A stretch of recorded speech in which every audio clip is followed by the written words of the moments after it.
All right, we are live. Earnings episode. Welcome, everybody. Thank you for being here. I still have oatmeal, so I'll let Tanner talk now. Ladies and gentlemen, welcome to the SoFi weekly earnings, Q4 2024.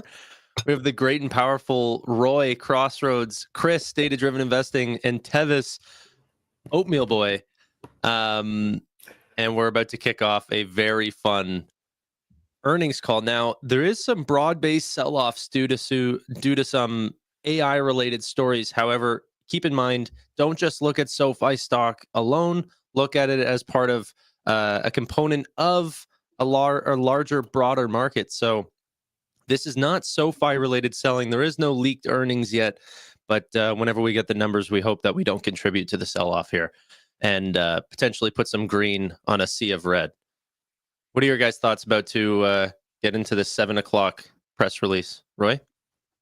I never love when there's very intense macro stuff happening and a company of mine reports. It's not fun. I want the attention, especially like SoFi. I don't know if they picked Monday morning open just to kind of stand out from the crowd a little bit more, or if it was simply just to cater to my schedule. But either way, yeah, it's like, the DeepSeek stuff, which is important and worthy of discussion, but we're here to focus on SoFi. So yeah, I'm excited to see what they report, especially the guidance. I think it's going to be very informative. I mean, I'll let Chris talk, but he pulled an interest. I think it was you, Chris, that pulled an interesting quote about Anthony Noto's bullishness on the macro for fintech from last quarter. Maybe it wasn't you, but it was actually Brad. Brad, okay, thank you. Chris, do you worry about this broader market sell-off? It seems like a very SoFi thing to do, to sell off based on things that are completely unrelated to it, but I'd like to hear your thoughts. They're really good at timing stuff like this. I'm not too concerned, right? Like stuff like this happens all the time. The market corrects. We'll figure out more about this DeepSeek thing as we go. I only initiated a position in NVIDIA like 2 weeks ago, so pretty much perfect timing for me. But actually, I can build it because I'm not. Anyway, I think typically the market overreacts to things like this without having all of the details, right? But as far as SoFi goes, I'm really excited for this morning. Just really interested to get the data, see where things are going. Like Roy said, the guidance especially is going to be really, really interesting. So, yeah. Do you think because of DeepSeek that they'll just sell less loans and have fewer members? It's probably yeah. Exactly, right? Like it's most banks actually. So like the mega banks are like down less than 1% on this sell-off, right? Like it doesn't affect them. Wells Fargo's actually up. They're green in the morning. So Walmart too. Nice. DeepSeek V4 actually can originate loans, so that's where we got about one more year, and then we're done. But yeah, hopefully we are going to be scrounging around the numbers in the next 2 minutes. This I got at a thrift store for $1. My wife found it for me. Really? Yeah. Just randomly? We're like 45 minutes from Galileo headquarters, so I assume like somebody. And there's a SoFi office, and actually, technically, SoFi Bank is also headquartered in Salt Lake City. So there's actually quite a decent number of SoFi employees in and around. I've met one randomly at a restaurant because he was like, "Hey, you're the guy from SoFi Weekly," so which was kind of fun. Got you. Tevis is just getting another serving of oatmeal, so we'll give him a second. Tevis, how many bowls are you up to? 4 bowls? Hey, man, it's 6 a.m. Actually, it's 7 a.m. I just had breakfast. And Tanner, I turn on the stream, and Tanner's like, "Oh, man, I was worried you wouldn't make it. You'd sleep in." I'm like, what the heck? Zero faith. But you did that last time. You got in like 30 seconds before, and you're like, "I never get up this early." Yeah. And so. But Tevis is never late. It's you, Tanner. So none of us. Don't do this to me. All right, time for the scramble. Yeah, exactly. I don't see anything yet. No.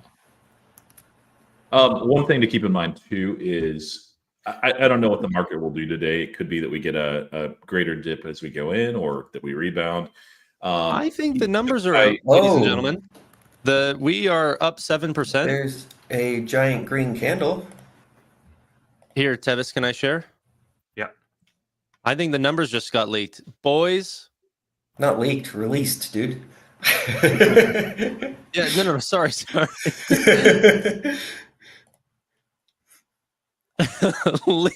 Leaked 30 seconds before earnings. I don't see it on the IR page. 739 million revenue. Say that again? 739? 739 million in revenue and Holy 5 cow. cents CPS. Where are you seeing it? Twitter. Just X. 739. 1 That is a million, huge 1 million revenue off. number. 1 million off of my prediction, I will say. That's huge. Oh. Was this a corporate? I wonder if like corporate turned positive or something like weird, because that's crazy. There it is. I just got the email. Send it. I need numbers. Ooh. Okay, Right. I'm sharing It's up in on their IR the page. private chat. Yeah, it's live now. It's up on the IR page.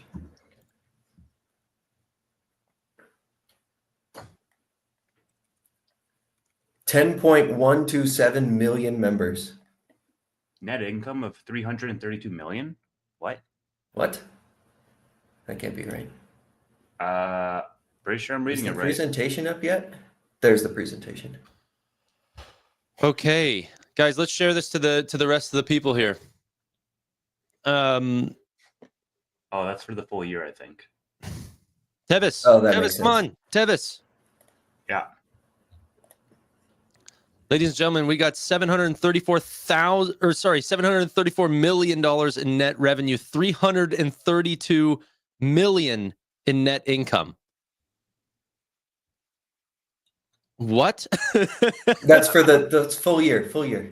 Oh no, that's 3 months ended. ending. 3 months ended. What's 3 going months on? ended. What did they do? How is They that pulled a 5 fast cents? one on us.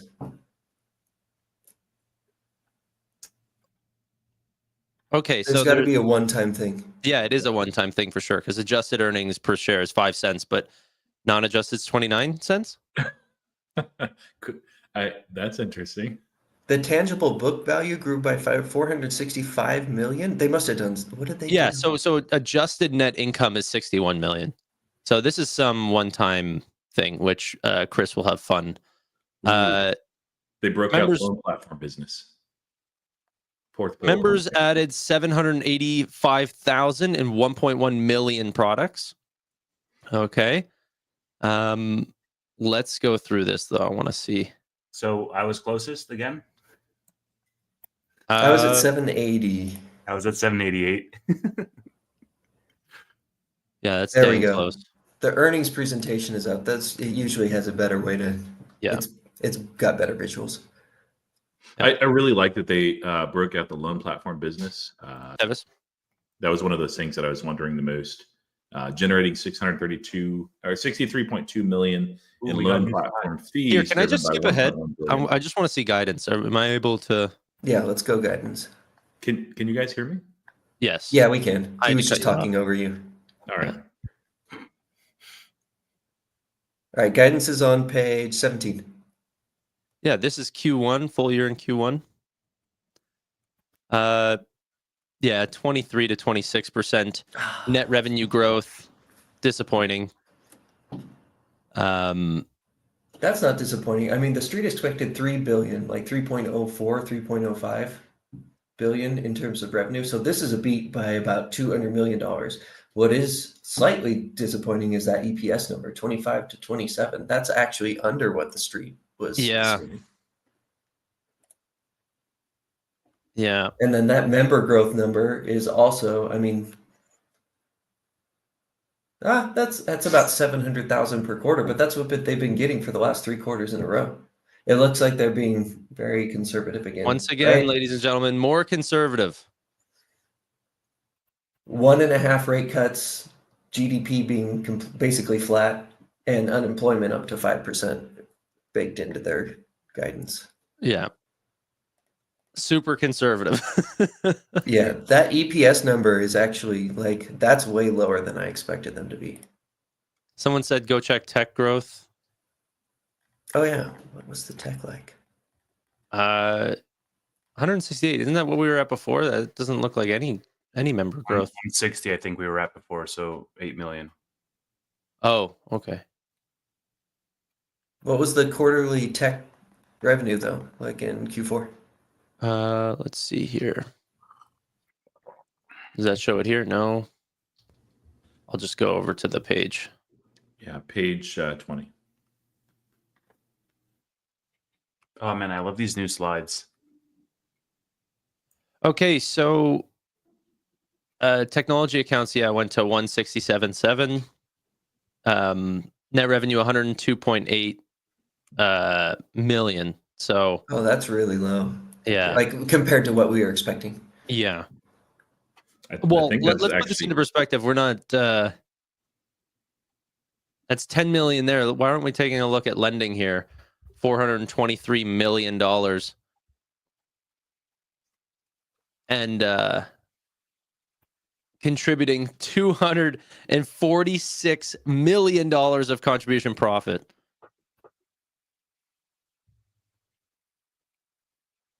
Holy crap.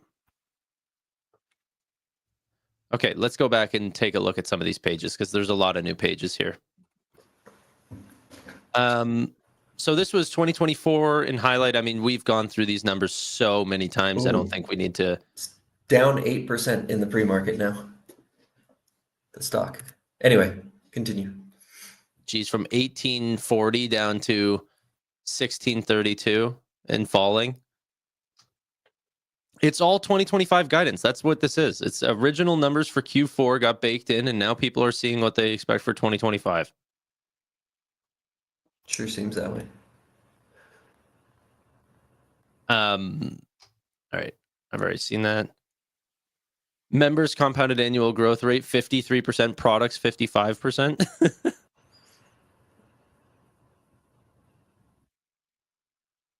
14.74 million products. I got to start plugging these numbers, so someone else has got to control this presentation here. Can you pull this up as well, Tevis? My computer is gonna like totally tank if I start sharing stuff. Okay. And Oh. Roy or Chris, pull it up. So here's news real quick. We have signed a large US-based financial services provider that offers short-term consumer loans, card services, check cashing, and other financial products. They have a large, loyal, and highly active debit card portfolio and will rely on our technology to power existing and new capabilities. Once they fully transition to our platform in early 2026, they will be a top 10 client on a revenue basis. So they did sign someone. Where did you The see top that? 10, it's in the press release. And then they also signed a leading hotel rewards brand for our co-branded card program launching in the first half of 2025. This is a new differentiated offering that will expand our footprint among consumer brands. So they did get a couple of tech wins, not like a top 5 bank, but they are announcing a few tech wins in the actual press release.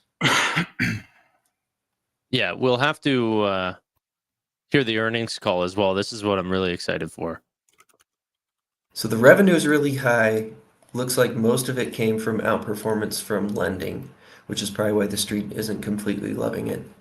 I do think that tech platform, I'm actually surprised that it's that low, given that Q4 is supposed to be seasonally strong for the tech platform. Yeah. Oh my.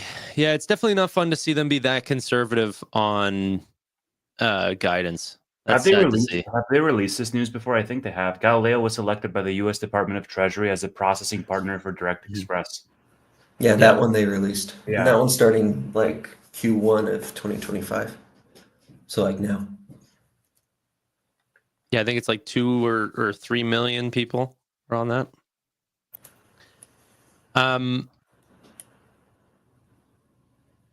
Yeah, so we got 15 cents of EPS.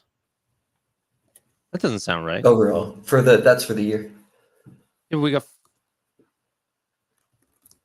Okay, I thought we got 5 cents. Do we have 9 cents before?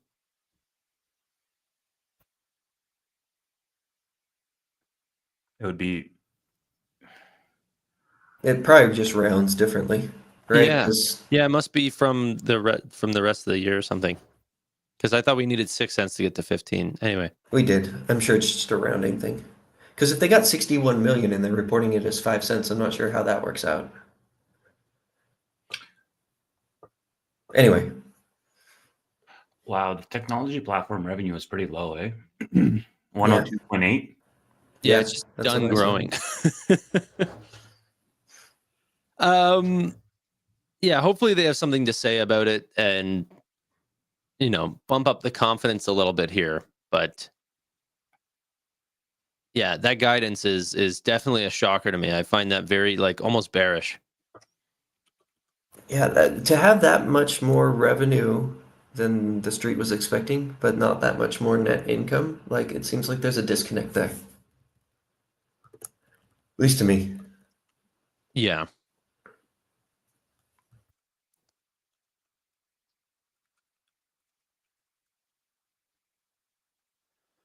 Okay.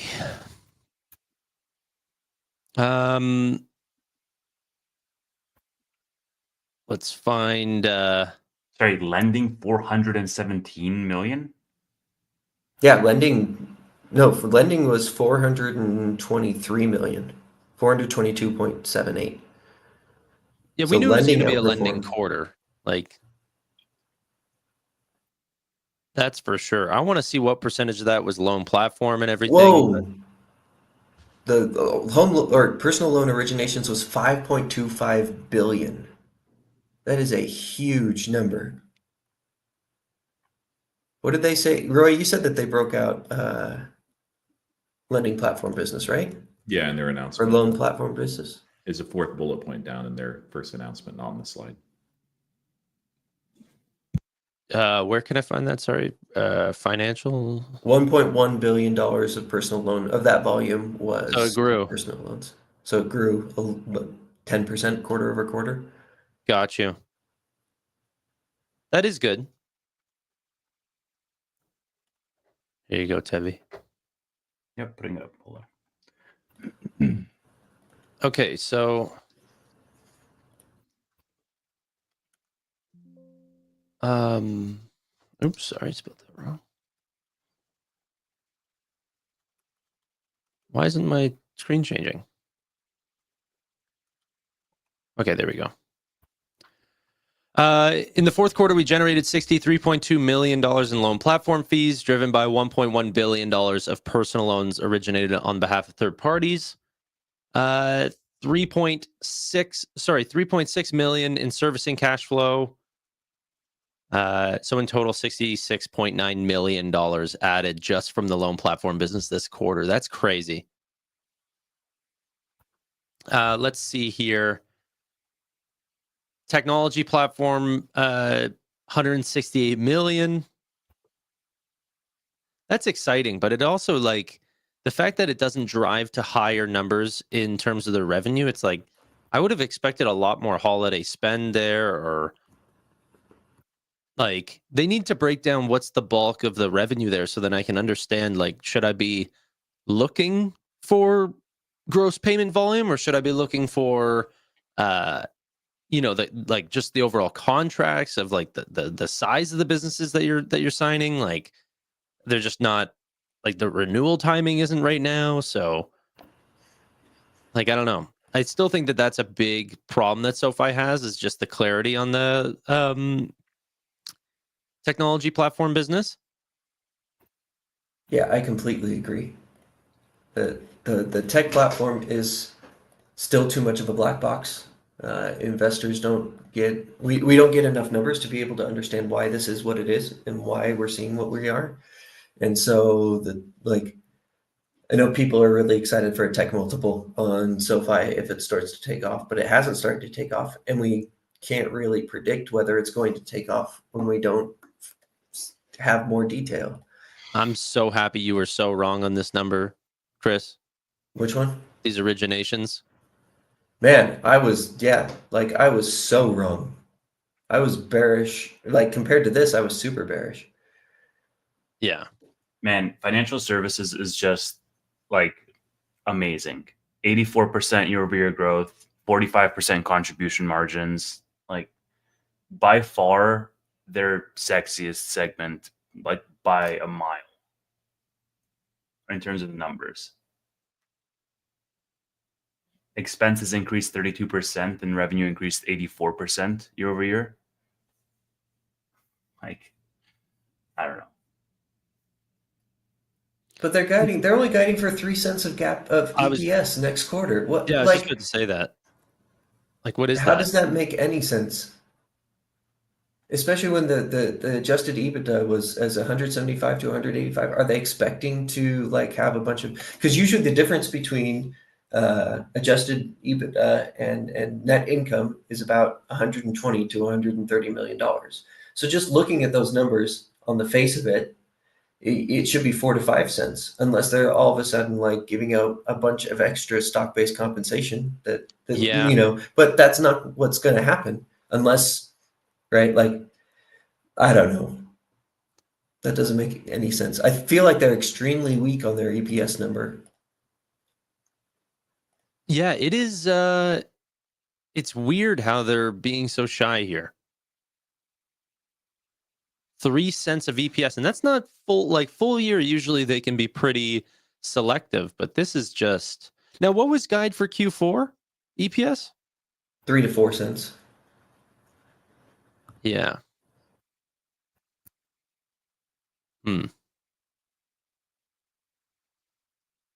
Okay. Let's move on to some other things here. Personal loan originations. Let's go check products really quick because I'd love to know a couple things. Well, we can check this for a second, but I'm not going to stay here. Lending products went up about 190,000, I think. 200,000. I mean, it was an Quarter-over-quarter. awesome quarter for lending. Yeah. Let's see. Drive me to my wow, products is a very used term here. That's so stupid. I'll just do invest. SoFi Invest. Is that still what it's called, or did they change the name? Yeah, it's still called SoFi Invest. Do they not have the breakdown of all their products?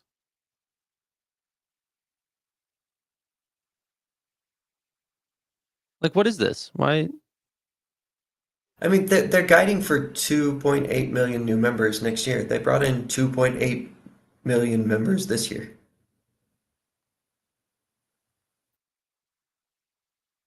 Say that again. I said that they guided for 2.8 million new members next year. This year they got 2.8 million new members. So like that anyway, the guidance is very, it's just so conservative across the board, like more conservative than I was expecting. Yeah. No, it is. It's really conservative, especially for like you can't say both sides of. Oh wait, did they say anything for 2026? I didn't see I anything. can't see anything. Maybe on the call. But even in the press release, I looked for 2026, and like the only things that come up are the Galileo deals that are starting to yeah, you just did the same thing, right? Yeah. They will be a top 10 client on a revenue basis. That doesn't even sound high. No, that's not that big. Right? That means that they're going to be smaller than kind of the bigger names like Chime. Yeah. Yeah, I don't think that's the top 5 bank that we're looking for. No, it's certainly not. Yeah. Okay, let's go. Or I would love someone else to show this press release so I can plug some numbers because we're gonna get a lot more information if I can start seeing quarter-over-quarter stuff. New number, like for example, new numbers on SoFi Money was a little weak, 375,000. Well, it's not weak, but we've gotten really used to amazing numbers, 500,000 plus. And so, yeah. Tevis, can you try sharing the press release? You're muted. Yeah, I can try sharing it. We'll see how it goes. Okay, because we'll get a lot more information here. Okay, hold on. Give me one quick second.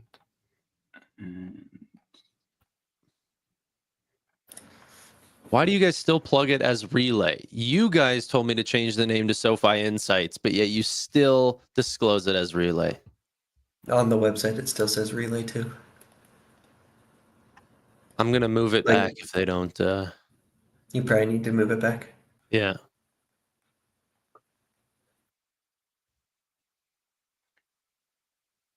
I still don't know what this weird, huge net income bump was.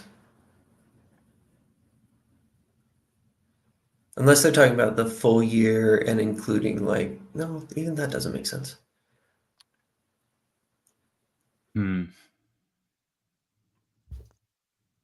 What are you seeing, Roy? Oh, it was the tax benefit. Income tax benefit. So $272.5 million in an income tax benefit that was recognized in the quarter. So that's what that big outperformance in EPS, that wasn't GAAP EPS, but it was a one-time write-off. But Yeah. that does all go to their tangible book value, right? So if you are pricing it based on its tangible book value just went up like 10% this quarter. It comes off as petty. I don't know. I don't know why it possibly would. If you're looking at a tangible book value, I don't know why you would, but you're going to have to bump up that price regardless. Down 14.5%. Yeah, it's going to be a field day for analysts because of bad guidance. Like who did we talk to recently? Tim Sweeney. I was hoping he was going to be right on, this is the time where they're going to sort of take the gloves off and they're not going to be conservative. Now, I'm surprised it's under. I thought that too. It's under Wall Street expectations is like crazy. That's going to be such a told you so that I don't want to hear. Yeah, no, it absolutely, it's frustrating because especially now, like Wall Street analysts can come out and they're right to come out and say something like, how do you expect to go from 27 cents of EPS in 2024 and jump all the way to 55 to 80 in 2026? Yeah. Right. And they're right to say that because it doesn't make like this year compared to last year was an increase of way more than that. Because last year we had total of, it was like -5, -6 cents of EPS. This year it's 15. So you're talking about a jump of about 20 cents of EPS between 2023 and 2024. And now you're saying you're only going to increase EPS by 12 cents next year compared to this year. Right? That's a pretty small change, relatively speaking. And especially when they're guiding for significantly more revenue so Wall Street's expecting $200 million less in revenue. Are they going to have $250 million more in expenses than Wall Street is expecting? Where are all those expenses coming from? Guys, we did $7.2 billion in originations this quarter. Yeah, it was a lot. But that's just going to feed the narrative. Yeah. And the narrative's not wrong, right? Like if you want a tech multiple, your tech platform needs to put up. Right now it's like if it does nothing, you can't give it anything. No, I mean they're still going to grow. Like again, I'm fine with the overall growth rates, right? But if you're not dropping that much, if you're guiding that much more for revenue, and then you're not dropping that much more to the bottom line, then what's going on? Where are those expenses coming from? What was corporate revenue? minus 36 million or something like that. Minus 20.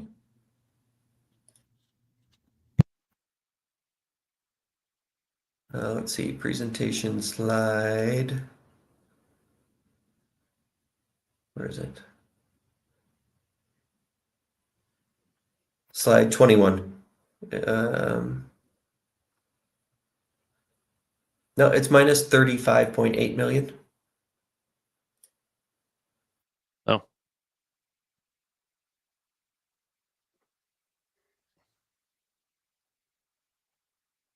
Sorry, you want me to throw up the presentation instead of this? What slide you say, Chris? Slide 21 had the corporate revenue. So it just has all the revenue breakdown, right? So corporate revenue was really negative. The big outperformance this quarter was certainly lending. So their financial services was slightly under what I had 259.5. They got 256.5. Tech platform was about, call it 10 million under what I predicted. So I had 112.5 and they're at 102.8. And then, but the lending, I think I said 365 and what they ended up with was 422.8. well, they have a whole page for their net charge-offs now. Yeah. We don't even have to wait. They've got 90 plus day delinquencies. Like,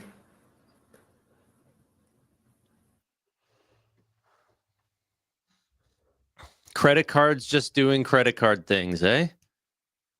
yeah. So, I mean, there are several, I don't know. There's several things that you can nitpick about SoFi. The tech platform is one of them. Credit cards, they talked about accelerating the back half of this year. The back half of 2024, you mean? Yeah, the back half of 2024. Yeah. And that didn't happen. Yep.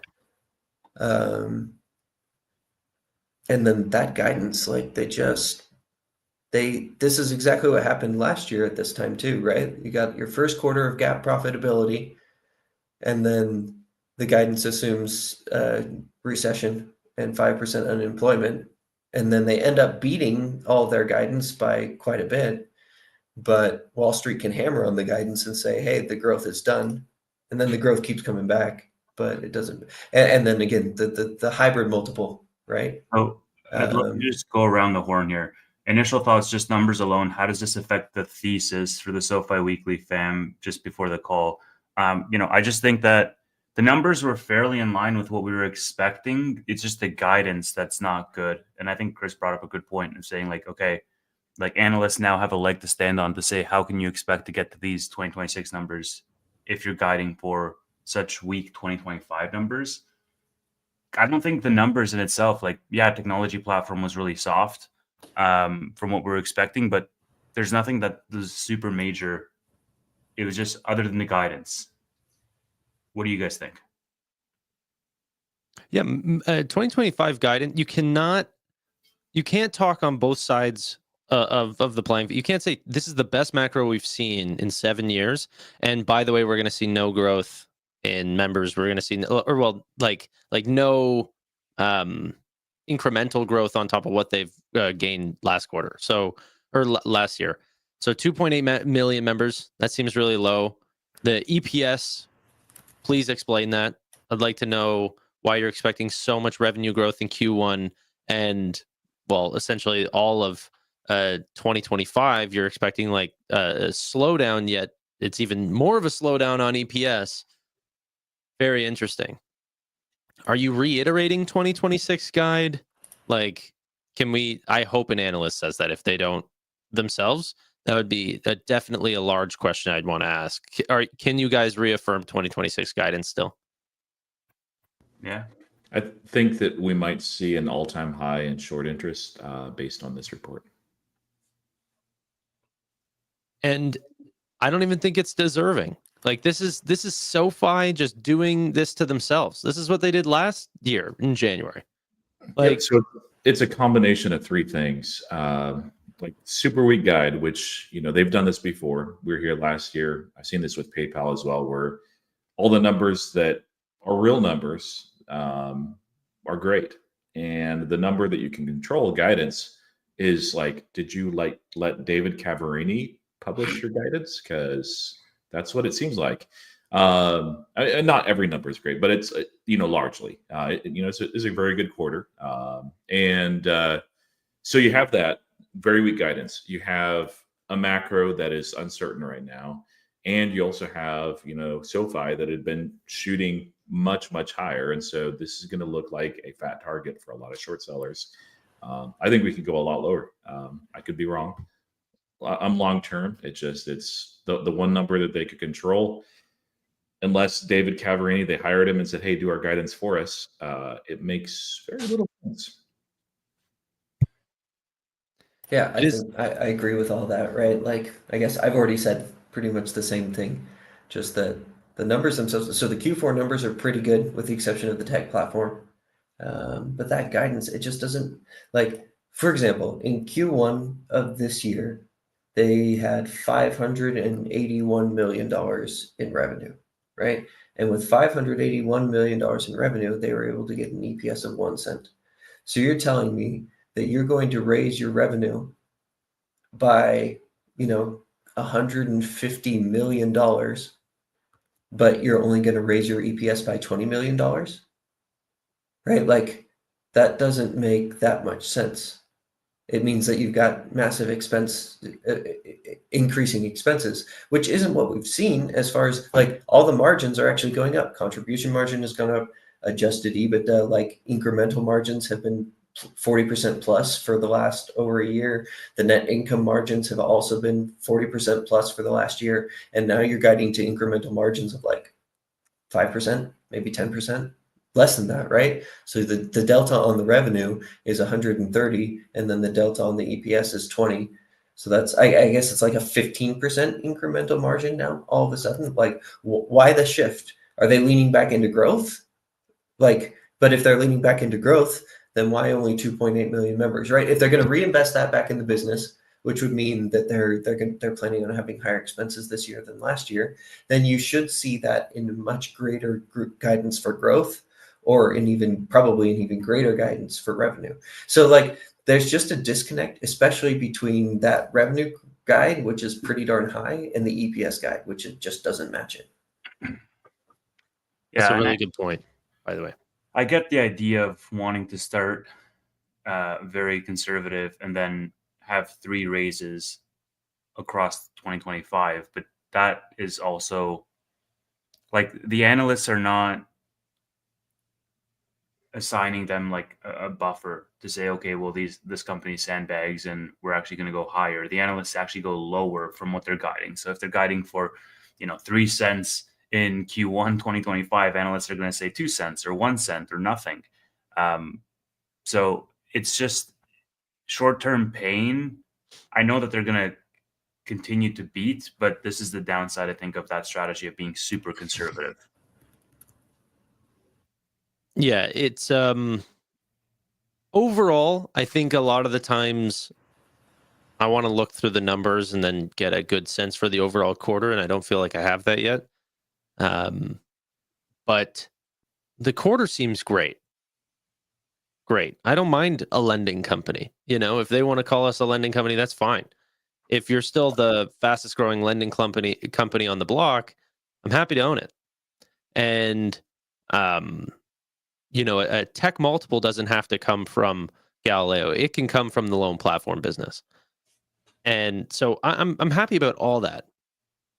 I don't like exactly with what Chris said, where, if you want to put it back into growth and you guys are growth on, awesome.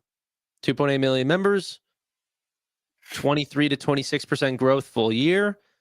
It's slow. Now, putting it in comparison of what did they have, 13 to 15% last year, something like that at the beginning of the year, and then what they actually ended up was 26. Like they doubled their expectation. So I still think 100% they can still hit the numbers that I'm expecting.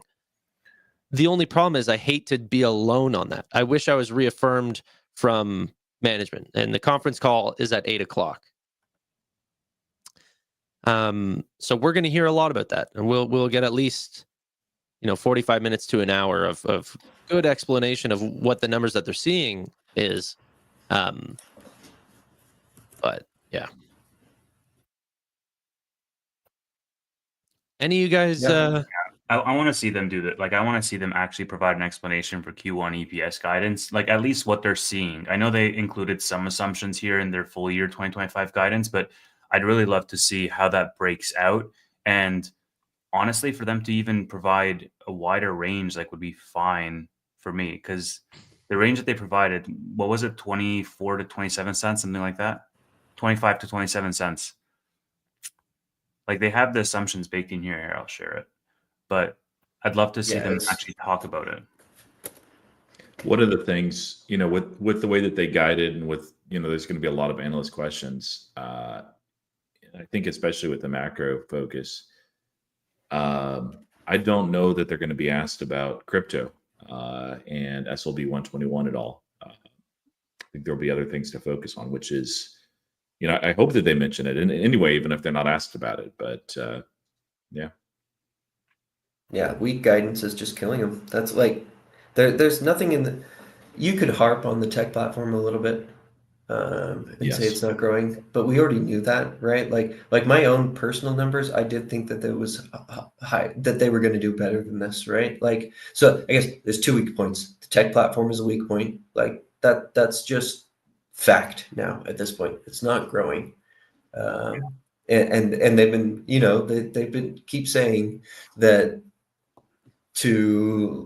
that the pipeline is robust, right? We need more than that at this point. We need them to, they need to come out. They need to be more transparent. We need to know what's going on with all these things. We need to know, like, more. If you're just going to tell us the pipeline is robust, and I get that you can't say too much about it, but like, you got to give us more than that.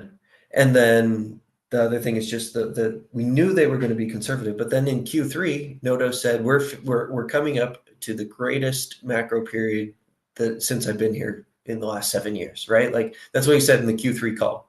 He said we're going to have the greatest macro tailwinds in 2025 that we've ever had, and things haven't changed that much. Like, rate expectations have moved down a little bit, but that's fine for SoFi, right? Like, SoFi doesn't it doesn't really matter to SoFi if there's 2 cuts or 3 cuts or 4 cuts next year, because they've been able to execute like on their lending business through all of the different macro that we've seen in the last 3 years, whether it was zero interest rate policy in 2021 during the rate hike cycle. They did great. Now that things have been paused for, I guess paused and coming down for over a year, they've been killing it.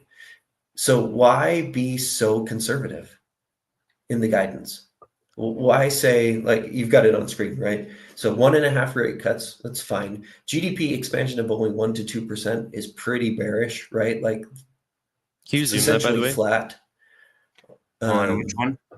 Just what you have up right now.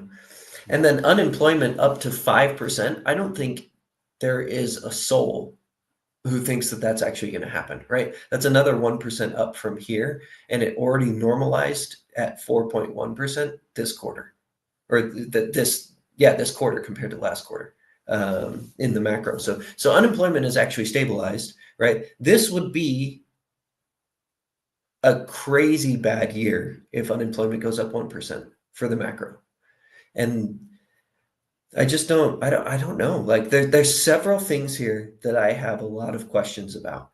And we've covered them, right? But Yeah. just that EPS number is it's not good enough. You guys want to hear an unbelievable stat? Yes, but in just a second, let me just put up these super chats. Yeah, I think this is fair. Like, if this was a green day, and so if I put up these results, the move might have been a little bit muted, but the fact that it's a red day, I think makes it worse. But that's just short term. And then I'd love to get people's thoughts on this, and then we can jump to Tanner stats. It seems as though from the guidance that they are just leaning into growth, or at least leaning into having higher expenses. Are we thinking that we could have an acquisition in 2025, or no? Yeah, well, that's very interesting because it's very hard to guide for an acquisition. I mean, they can do that on their own, but they're going to have a hard time telling the call that. Yeah.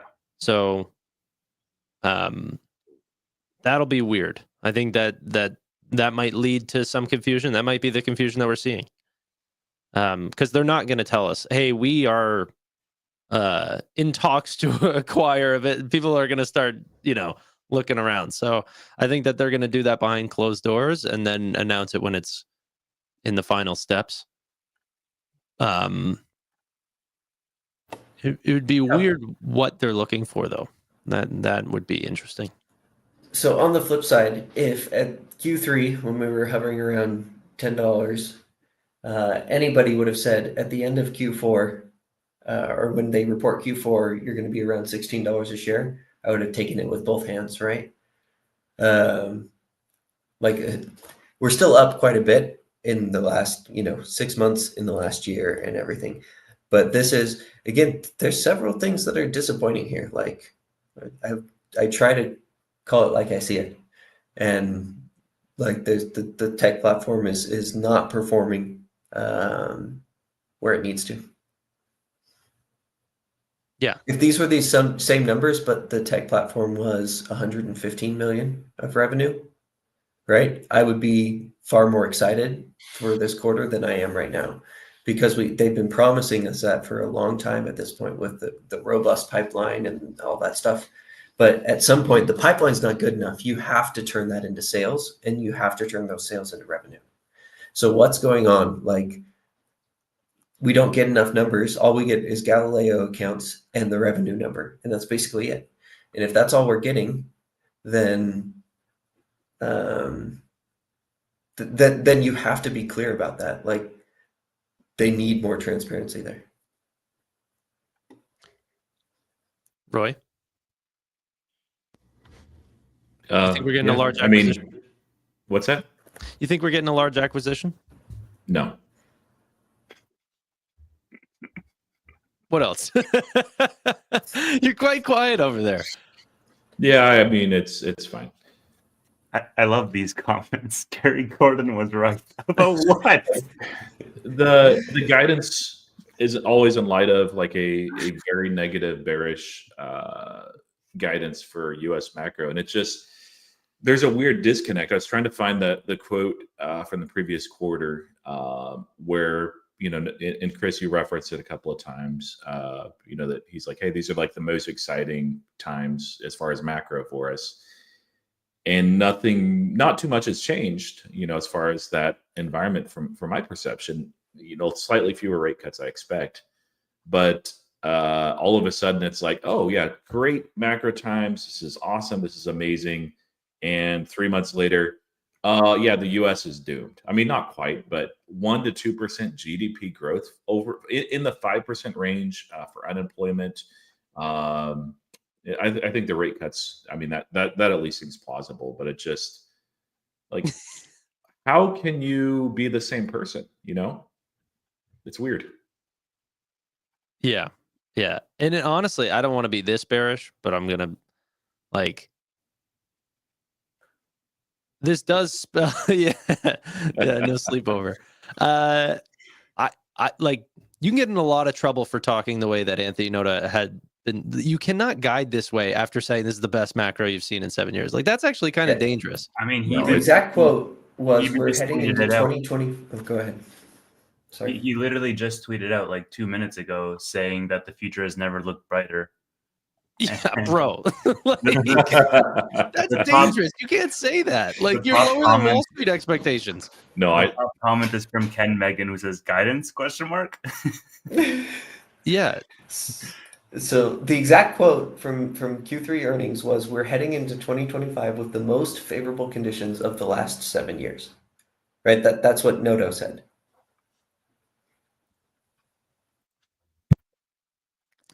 Yeah, I think if there was any more, knowledge needed that we don't have any insiders or something like this, that we're not paid by SoFi, we probably wouldn't have been blindsided this much on 2025 guidance. Well, we were all wrong. he sets himself up for a lose-lose situation, because on one hand, you can say the future never looks brighter and we have the best macro environment that we're heading into, and this is going to be the best year for our business. And then if that does happen and you're quoting for this guidance, then you just look like you pulled a fast one on the market with providing guidance low. And if that doesn't happen, then it's just the market calling BS on, the hype. So I just think that even if they do come out and outperform and come in double the EPS that they're guiding for, the market is going to say, like, why are you guiding for, a recession, basically? I mean, they doubled their EPS guidance last year, right? Yeah. They doubled it. So they're going to do the thing is, like, looking at these numbers, I think maybe I'm probably a little bit too, like, and thinking about what I projected for 2025. I'm thinking that, like, my revenue how to say this in the right way.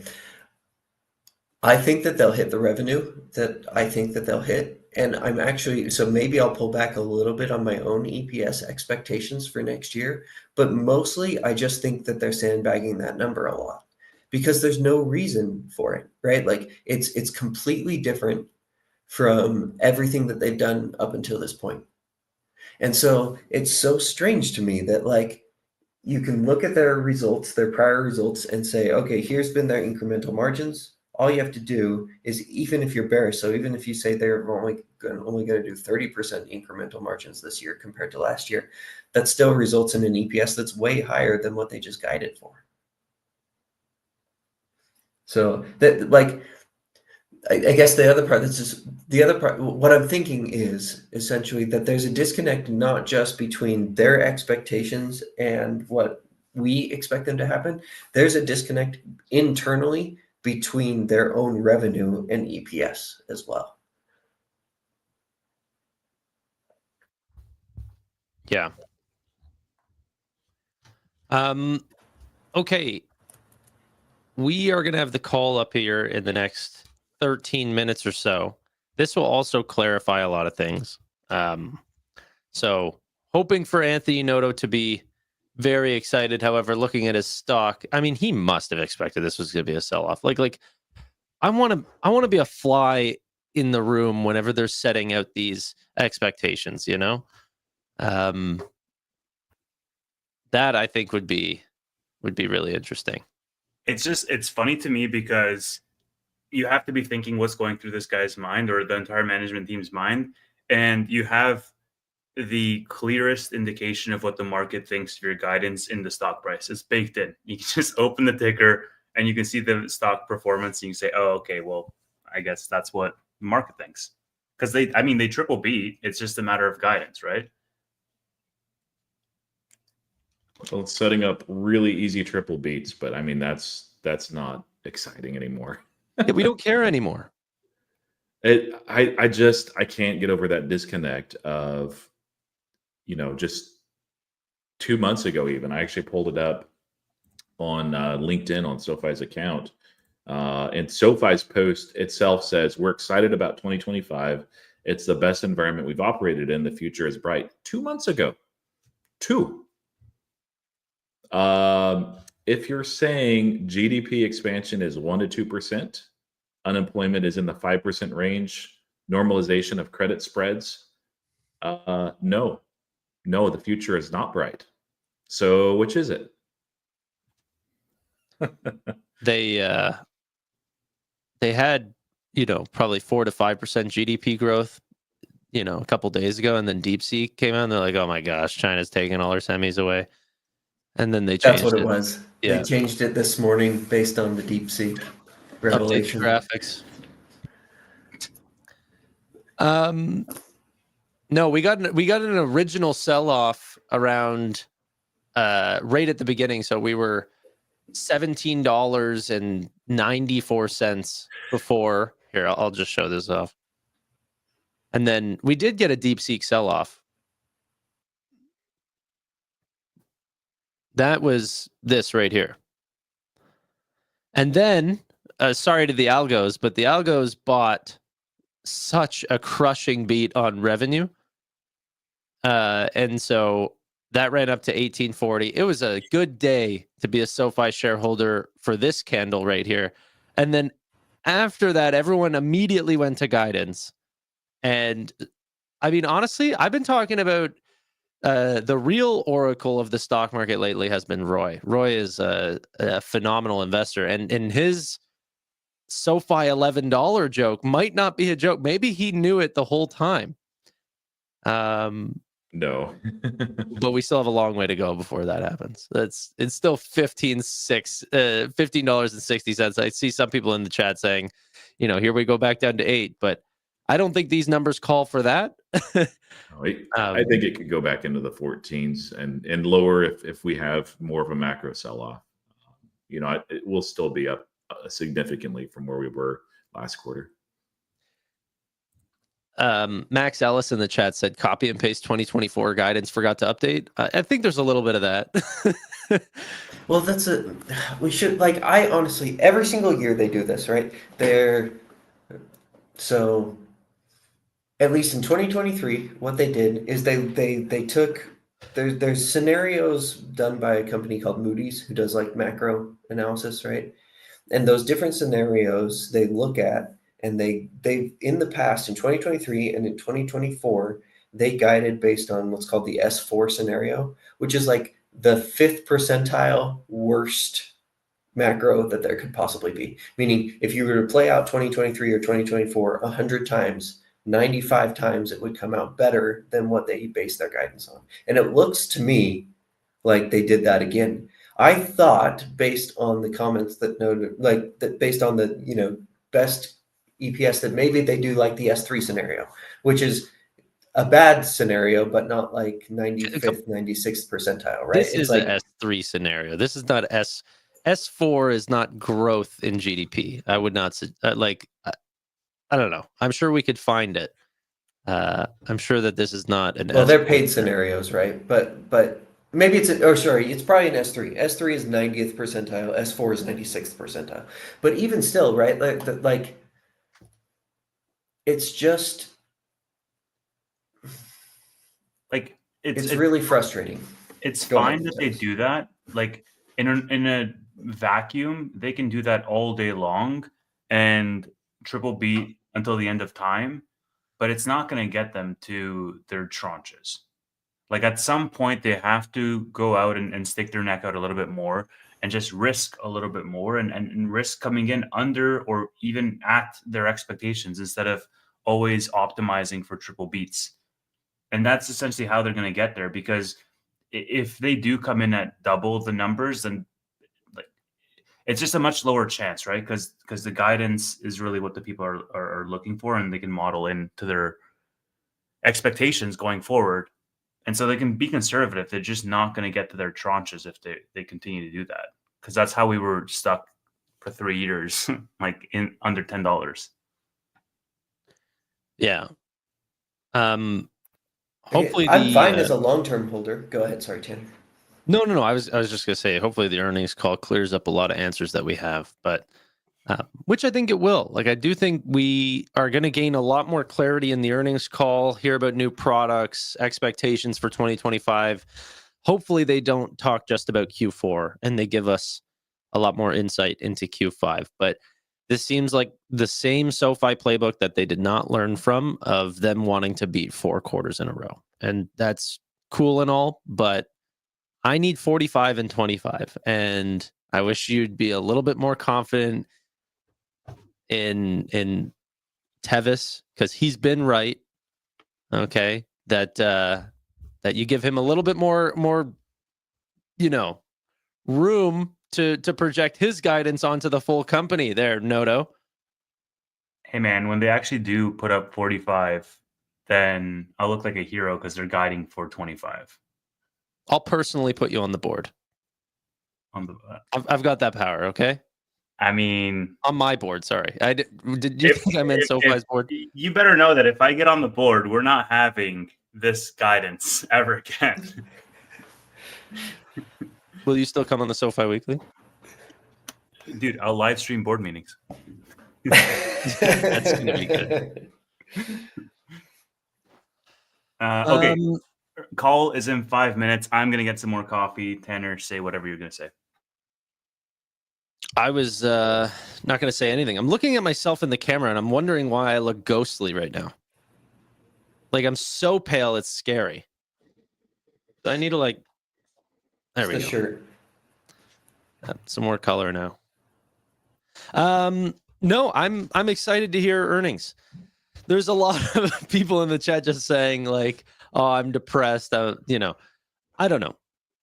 I mean, I get it. Like down 15% is not what I think anyone was expecting, and we could drop a lot more too. It wouldn't shock me. Well, it depends what comments are, but in the open, if the macro flushes, like, oh yeah. But Q4 was good. It was very good. You know, this is the problem. Like the they'd be better off if they didn't give guidance. Oh yeah. Isn't that so funny? Way better off. They're their own worst enemy. It's just seen this last year, seen this with PayPal, and we've also seen, as far as price action, it can take a little while for them to recover from this, because they're literally shooting themselves, not literally, figuratively shooting themselves in the foot. Literally shooting themselves. Might as well. Hopefully not. It's early. I need more caffeine. I'll be back. I went to bed a little early last night, and I woke up, and my girlfriend had set the pot of coffee to go off whenever I was to wake up.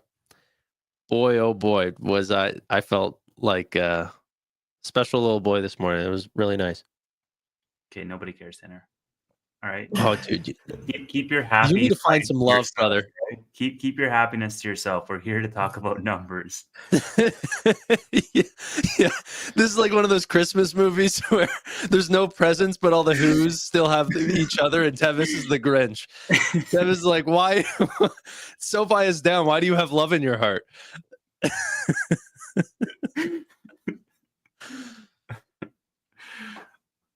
All right. Call is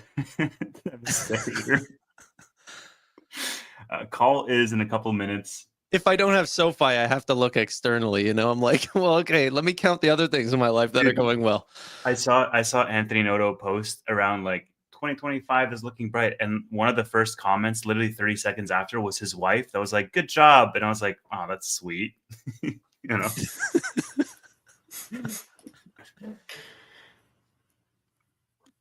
Are you putting up the live stream, Tanner? Oh, okay. Okay. I can do it, but if it crashes, then it's not my fault. I could do it. Oh, we're down to 1542. You know what, though? This is I'll have to wait till after the earnings call, but I think that these are the interesting times where it's like everyone wants dips in the stock, and then dips happen and people go, "Oh no, this is not the stock." So it still is 15, which is hilarious, is like this massive dip. It's like, oh man, this sucks. Well, now we can get a discount. What price is it? Oh, it's still $15. Yeah. Breaking news: SoFi crashes to levels never before seen since last week.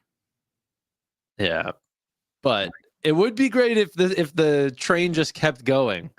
But no. Well, Tevis's covered calls are very safe. Yeah, I mean, silver linings, yes. But I'm probably going to buy more leaps. I'm glad I joined you in those, Tevis. Sold the 22s, and my 15 cash secured puts. I don't think that they'll fill by Friday. They'll look like maybe that they'll fill today, but no, we have till Friday. I doubt it. And if they do, that's fine. Not excited about the guidance, but everything else is really good. Well, tech platform, so the funny thing is, on the tech platform, you know, I was the most bearish. You guys didn't laugh at me, but you were like, that's pretty bearish. And my numbers look bullish compared to what the revenue that they put up. So I really just wish, and they're not doing it for whatever reason, that we would just get a little more transparency on that. They don't have to, like, you know, tell us, you know, there's some things they're not going to tell us just because the business to business nature of that side of the segment, but it's a black box. It really is. Real quick, one Tevis, thing Tim Sweeney just said. Don't share this right now. I'm just putting it up. Okay, yeah, just let me know when.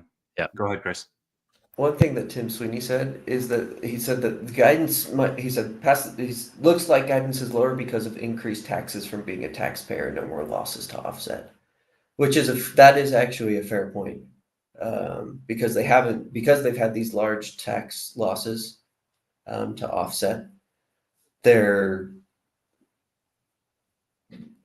just realized all of that this quarter, which means that they can go ham on lending. Now they've got a bunch of extra capital, but they will have to pay, probably 15% taxes or so. And so that will decrease. That's part of the reason for the discrepancy. So that's a good call out by Tim. Don't listen to the people in the chat. The call did not start yet. I'm just listening. It's playing music right now. The music just stopped. It started, but This time, I would like to welcome everyone to the SoFi Technologies Q4 and full year 2024 earnings conference call. All lines have been placed on mute to prevent any background noise. After the speaker's remarks, there will be a question and answer session. If you would like to ask a question during this time, simply press star followed by the number 1 on your telephone keypad. If you would like to withdraw your question, please press star followed by 2. Thank you. With that, you may begin your conference. Thank you and good morning. Welcome to SoFi's fourth quarter and full year 2024 earnings conference call. Joining me today to talk about our results and recent events are Anthony Noto, CEO, and Chris Lapointe, CFO. You can find the presentation accompanying our earnings release on the investor relations section of our website. Unless otherwise stated, we'll be referring to adjusted results for the fourth quarter and full year of 2024 versus fourth quarter and full year of 2023. Our remarks today will include forward-looking statements that are based on our current expectations and forecasts and involve risks and uncertainties. mute, Chris. These statements include, but are not limited to, our competitive advantage and strategy, macroeconomic conditions and outlook, future products and services, and future business and financial performance. Our GAAP consolidated income statement and all reconciliations can be found in today's earnings release and the subsequent 10-K filing, which will be made available next month. Our actual results may differ materially from those contemplated by these forward-looking statements. Factors that could cause Someone these just results asked if the to differ transcript got materially posted yet. are described in today's press release and our subsequent filings made with the SEC, including our upcoming Form 10-K. Any forward-looking statements that we make on this call are based on assumptions as of today. We undertake no obligation to update these statements as a result of new information or future events. And now I'd like to turn the call over to Anthony. Thank you and good morning, everyone. 2024 was undoubtedly SoFi's best year ever. Our ability to consistently deliver durable growth and strong returns was once again the direct result of our relentless focus on innovation and brand building. I'll begin by covering our key results for 2024, which significantly exceed our expectations heading into the year. Starting with our durable growth. Members and products are leading drivers of our performance, and we achieved record growth on both fronts. SoFi now has more than 10 million members. That's up 34% year over year and up 10x over the past 5 years. We had another record quarter of new member adds in the fourth quarter at 785,000 new members. In Q4, we also had another record quarter of new product adds at 1.1 million new products, resulting in 32% year-over-year growth to over 14.7 million. Financial services products drove over 89% of our total product growth. This reflects the deliberate diversification of our business towards more capital-light, fee-based revenue sources, which we expect to continue in 2025. Our strong member and product growth powered record revenue growth in 2024. Adjusted net revenue was $2.6 billion, up 26% year over year. Together, our financial services and technology platform segments generated $1.2 billion of revenue, up 54% year over year. These two segments accounted for 47% of our adjusted net revenue, up from 38% last year. It's safe to say SoFi is not just a lender anymore, and we continue to see significant growth opportunity across our financial services and technology platform segments.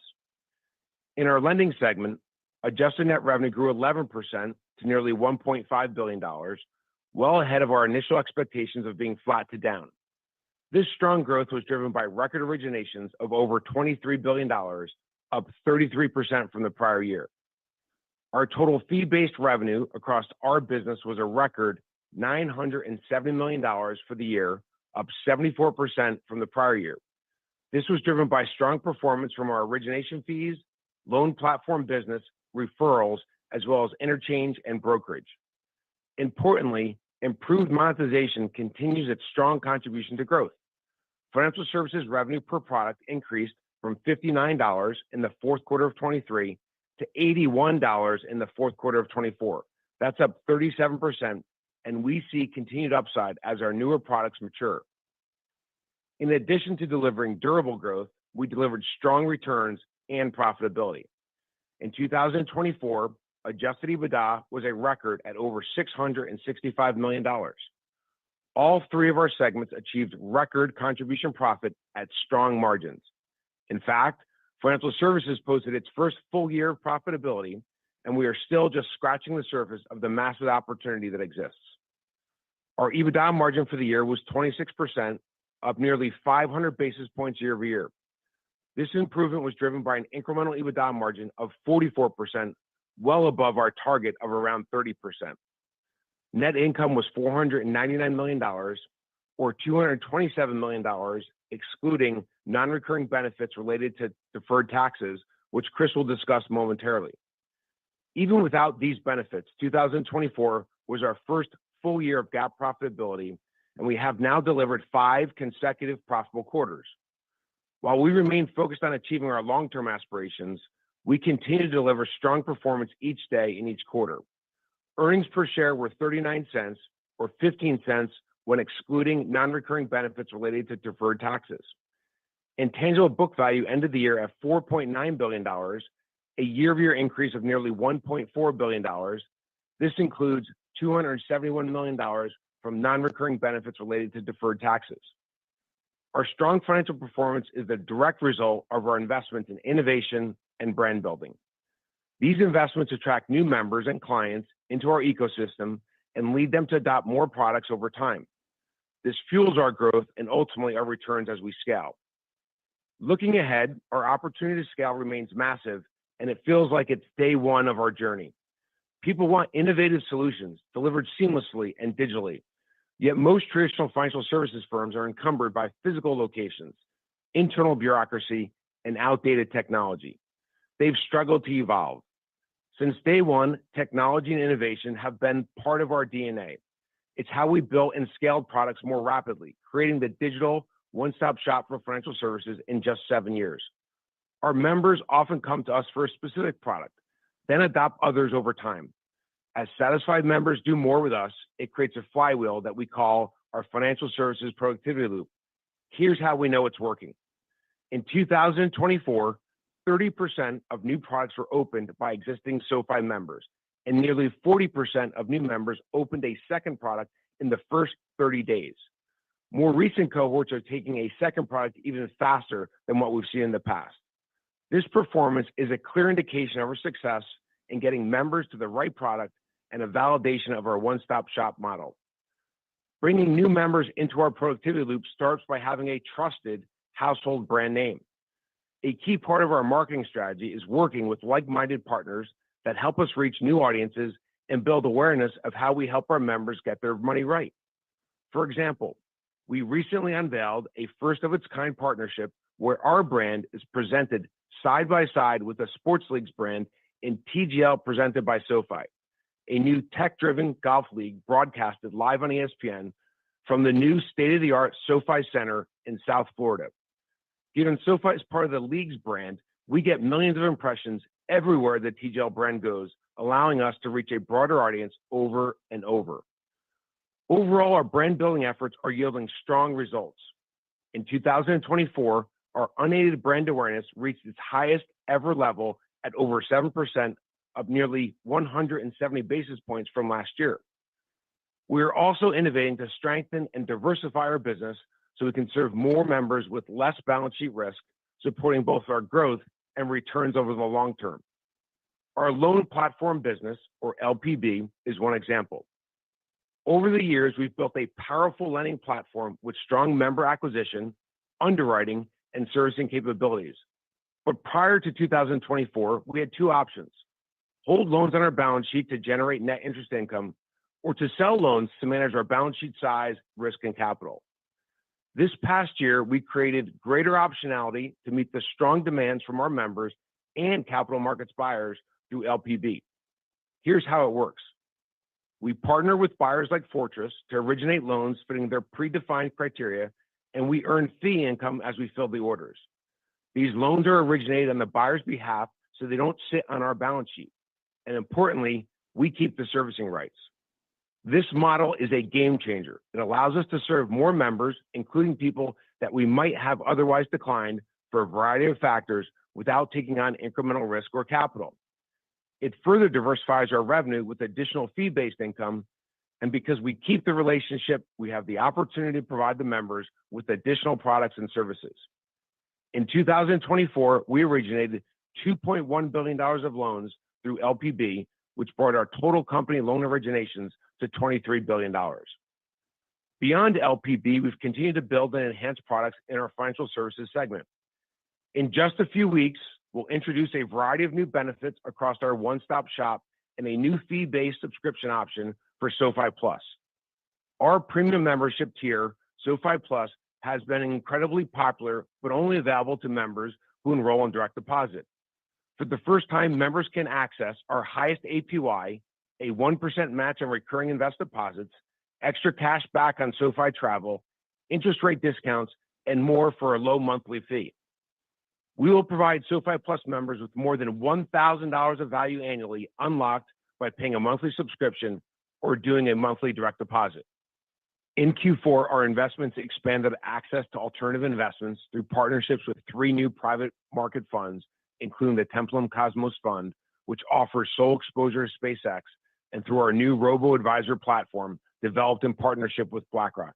Having access to alternative investments is a top priority for many retail investors, and one way we're helping our members achieve their ambitions. Sofi now has 2.5 million invest products, with 70% of the growth coming from existing Sofi members. We continue to iterate on the value proposition, which is driving 2 dimensions of growth: engagement and monetization, both of which we believe will double in the intermediate term. In credit card, we continue to thoughtfully position our business for future growth.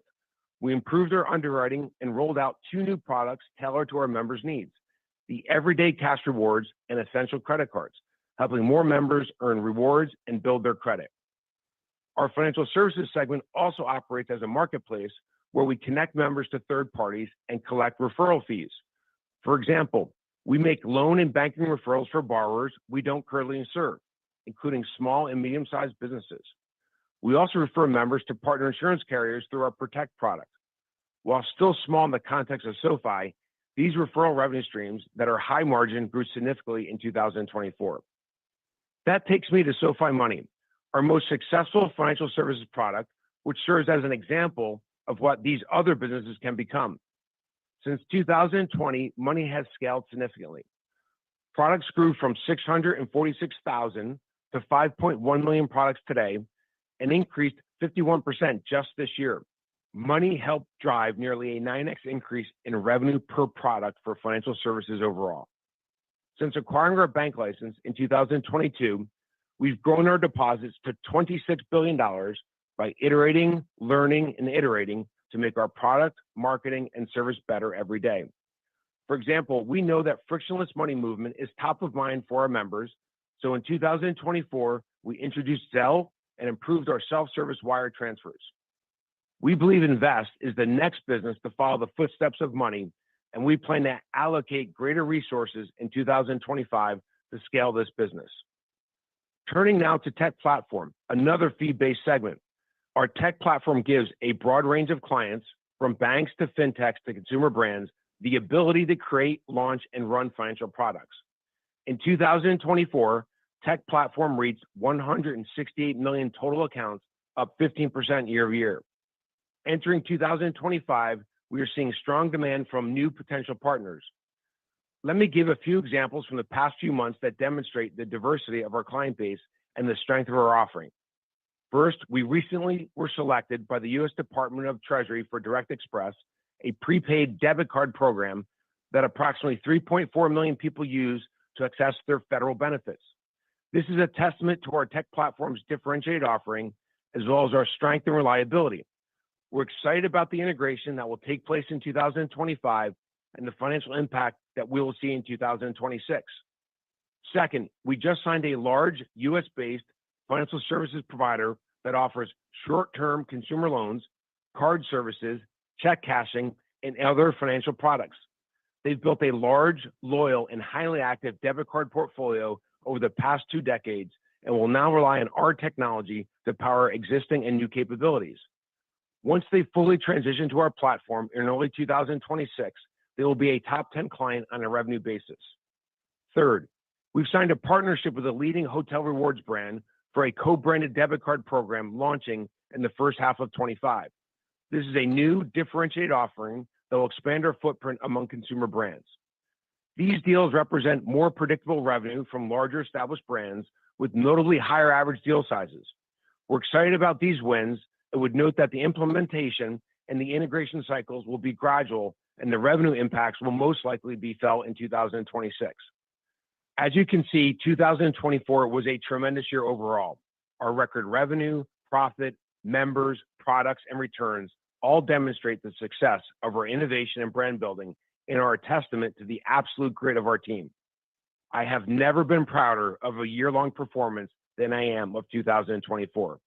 Even with how great 2024 was, the future has never been brighter for SoFi than it is in 2025.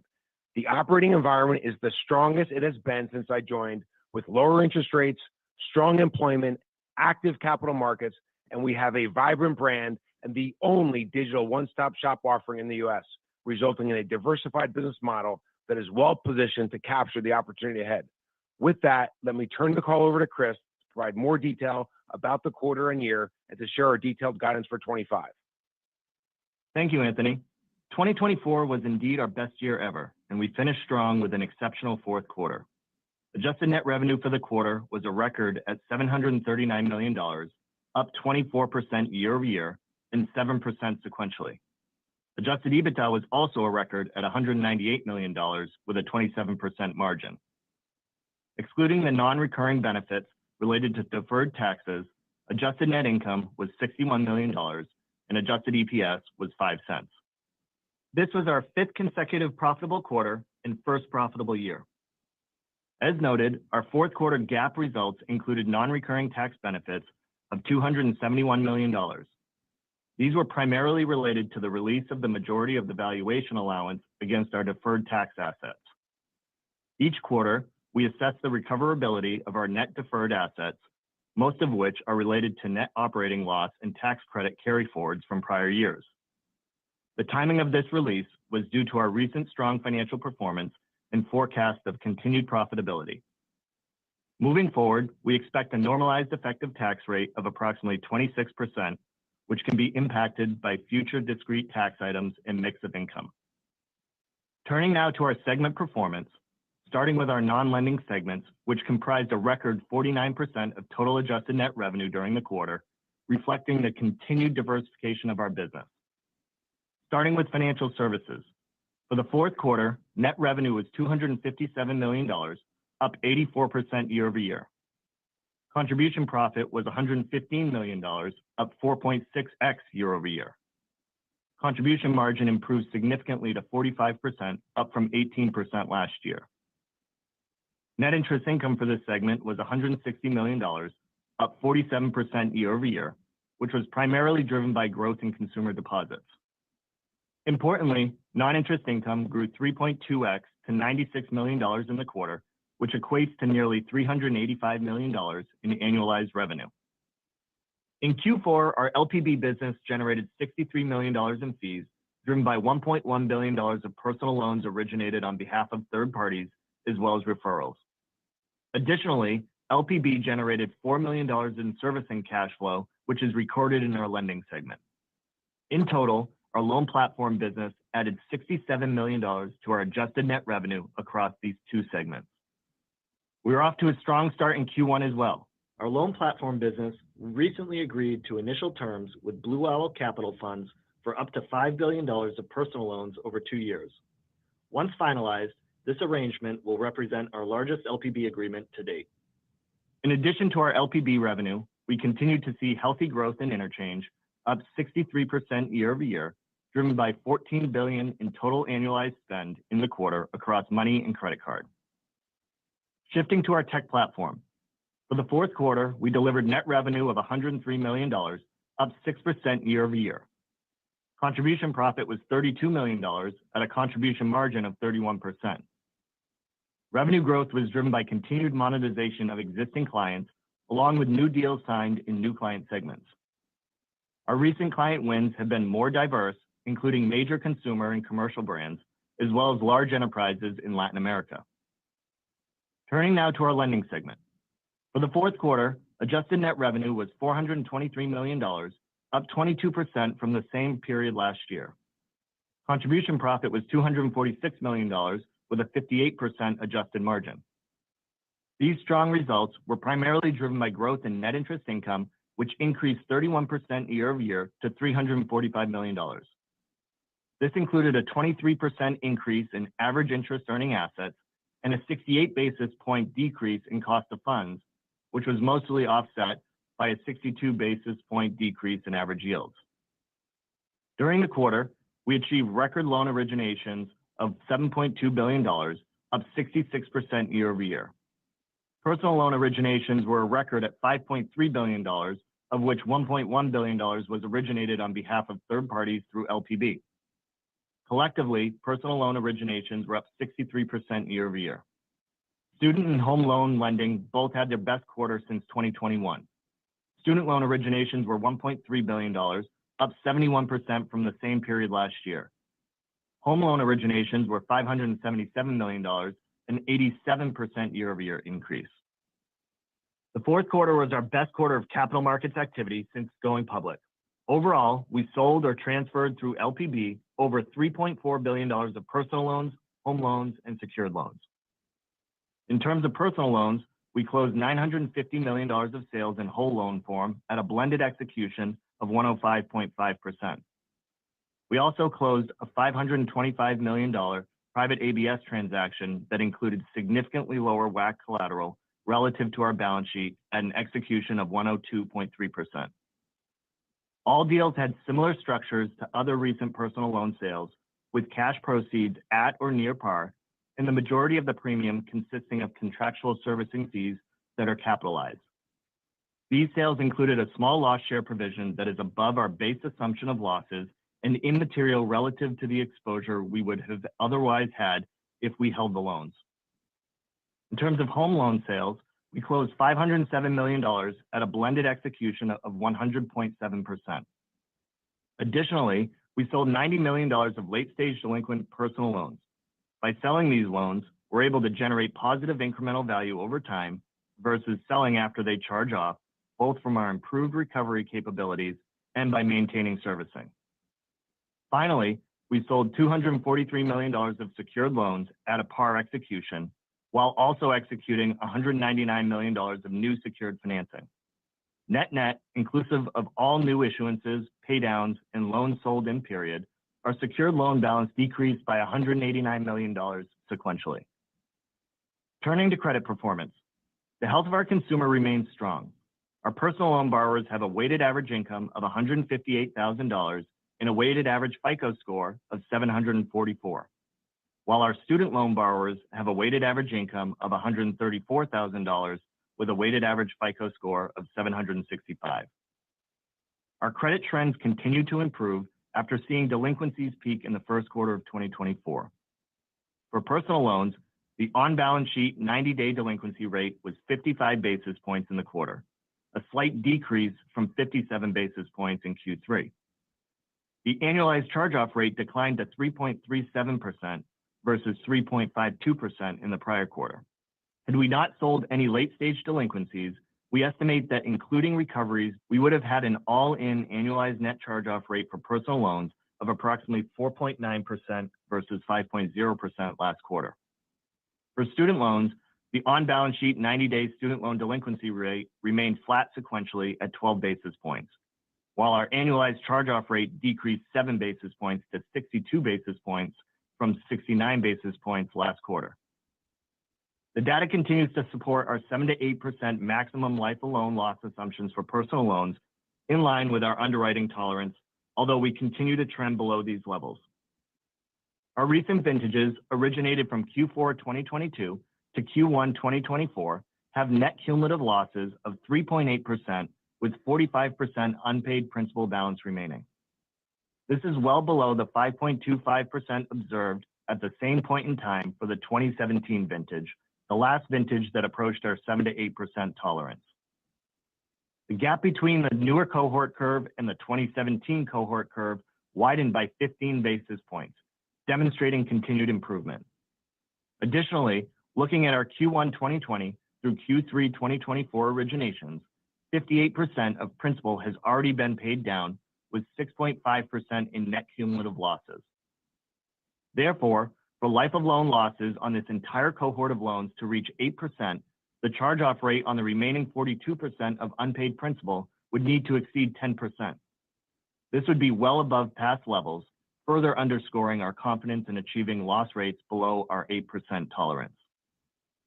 Turning to our fair value marks and key assumptions.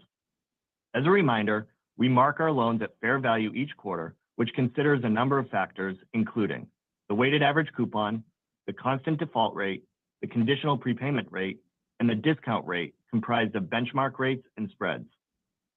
At the end of the fourth quarter, our personal loans were marked at 104.9%, down 80 basis points from the end of the prior quarter.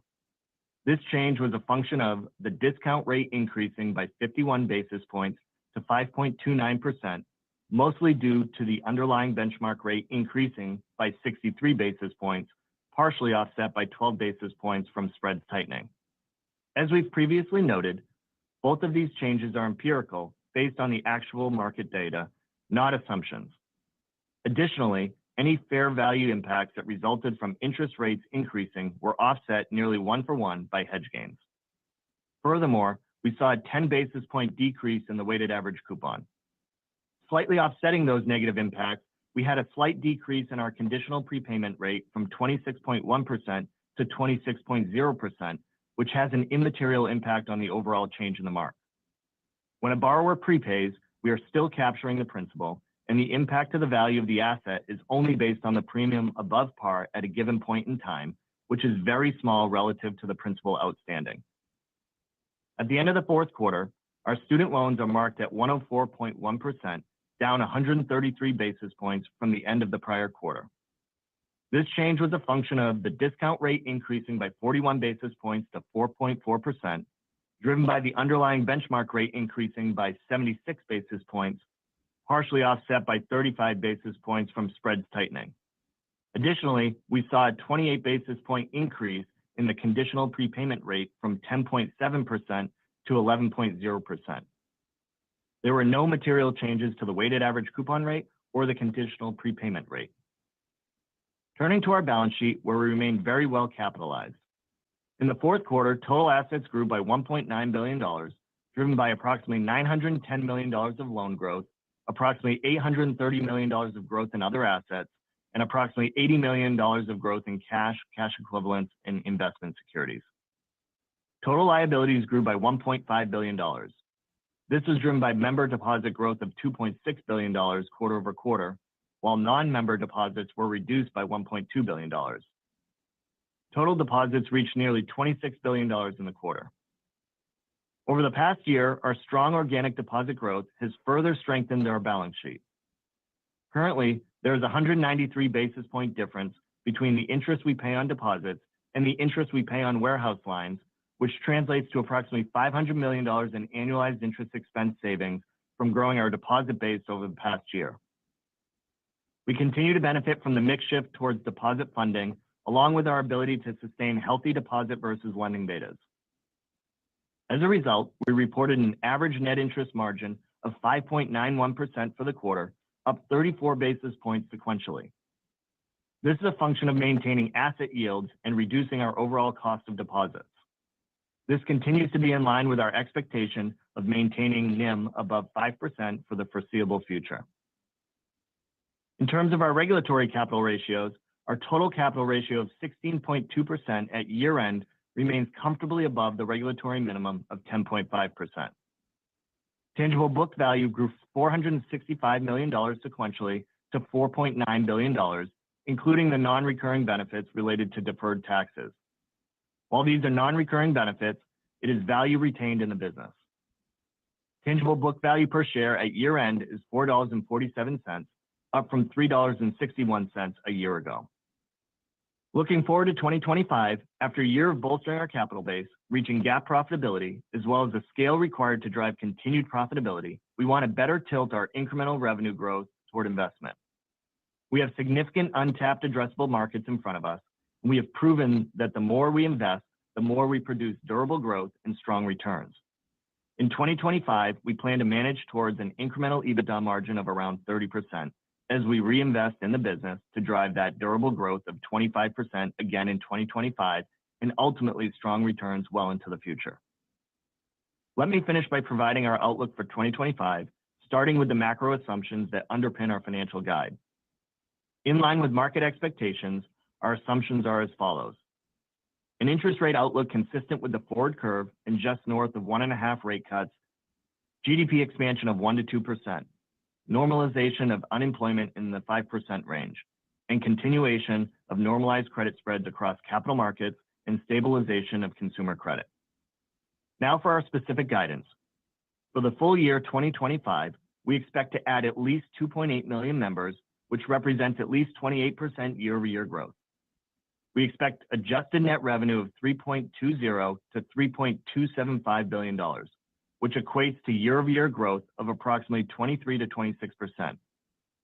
We expect an adjusted EBITDA of $845 to $865 million, which equates to an incremental EBITDA margin of approximately 30% in line with our investment philosophy that I just outlined. We expect adjusted GAAP net income in the range of $285 to $305 million, which equates to an incremental margin of 20% when excluding the 2024 net gain of $63 million related to the exchange of a portion of our 2026 convertible notes for equity. We expect adjusted GAAP EPS in the range of 25 to 27 cents per share. As I mentioned, this guidance assumes a tax rate of 26%, which we currently believe to be our effective tax rate in 2025. We expect growth in tangible book value of $550 to $575 million for the year, and to end the year with a total capital ratio above 15%. For the first quarter of 2025, we expect to deliver adjusted net revenue of $725 to $745 million, adjusted EBITDA of $175 to $185 million, GAAP net income of $30 to $40 million, and GAAP EPS of 3 cents. It's important to note two items when comparing Q1 2025 to Q4 2024. First, we expect to have a 26% effective tax rate versus an immaterial impact from taxes on pre-tax income prior to releasing our valuation allowance. This translates to approximately $15 million of expected taxes in Q1. Second, each year we have seasonal payroll taxes during the first 2.5 quarters of the year. This translates to approximately $10 million of incremental operating expenses in each of the first 2 quarters. Looking beyond 2025, we now expect to exceed our medium-term guidance of delivering 20 to 25% compounded annual revenue growth through 2026, and we remain confident in delivering 2026 EPS in the range of 55 to 80 cents per share. Moreover, we are well positioned to deliver 20 to 25% annual EPS growth beyond 2026. Overall, 2024 has been a remarkable year for SoFi. We are proud of the strong results we delivered and remain confident in our ability to build on this momentum as we move into the year ahead. With that, let's begin the Q&A. At this time, I would like to one on your telephone keypad. Please keep in mind we'll only take one question per person at a time. Please rejoin the queue for any additional questions. And our first question comes from Kyle Peterson from Needham & Co. Kyle, please go ahead. Your line is open. Great. Thanks, guys. Good morning. Appreciate you taking the question. Want to start, on the funding side of the equation, that really helped in NIM this quarter. You guys added quite a few deposits.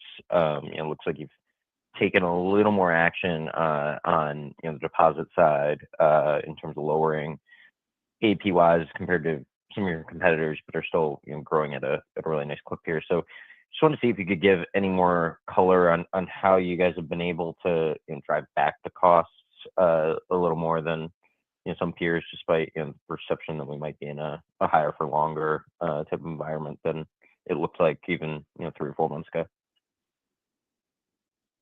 Yeah, I'm not sure I understand the question, so clarify if we don't get it right. I think the first part of your question was we've lowered interest rates on our APY for SoFi Money, and what impact has that had, and how do we think about our funding costs overall and maintaining them? First, on the APY, we want to have a top-tier APY. It's an important element of our value proposition. SoFi Money's been a phenomenal product. It's the gold standard of what we're going to do with each one of our businesses. When we started, we had negative unit economics. Then we got to variable profitability, and then from there we scaled the variable profitability above our contribution, our cost to the positive contribution margin. And now it's really cranking, and we're acquiring a significant number of customers. Obviously, the payback period is not instant, so we're funding that within the business and still driving really high margin. We are seeing really strong trends in growth with our APY changes that we've made, both in terms of members and deposits. And we think we can maintain really strong member growth, even if our deposit growth slows as we think about managing our assets and liabilities in the balance sheet and our funding costs. I'll let Chris add some additional color on the funding side. Yeah, absolutely. So what I would say is we're now currently at the point where we're close to our long-term funding target of 85 to 90%. That's been a rate that we've talked about consistently over the course of the last few years. So while else being equal, we'd like to grow deposits at a similar pace to our overall loans, which we expect to be in the single-digit billions in 2025, which will be slightly less than what we did in 2024. However, as Anthony just noted, if we're seeing exceptionally strong member demand, we can grow a bit faster and deploy that funding through incremental loans or other assets. Additionally, we have other ways to obviously manage deposits on the balance sheet through pricing and other means.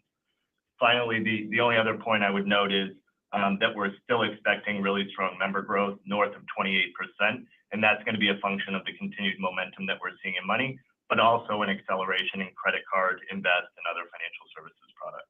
And I would just make one other point about SoFi Money and its role strategically in our overall strategy.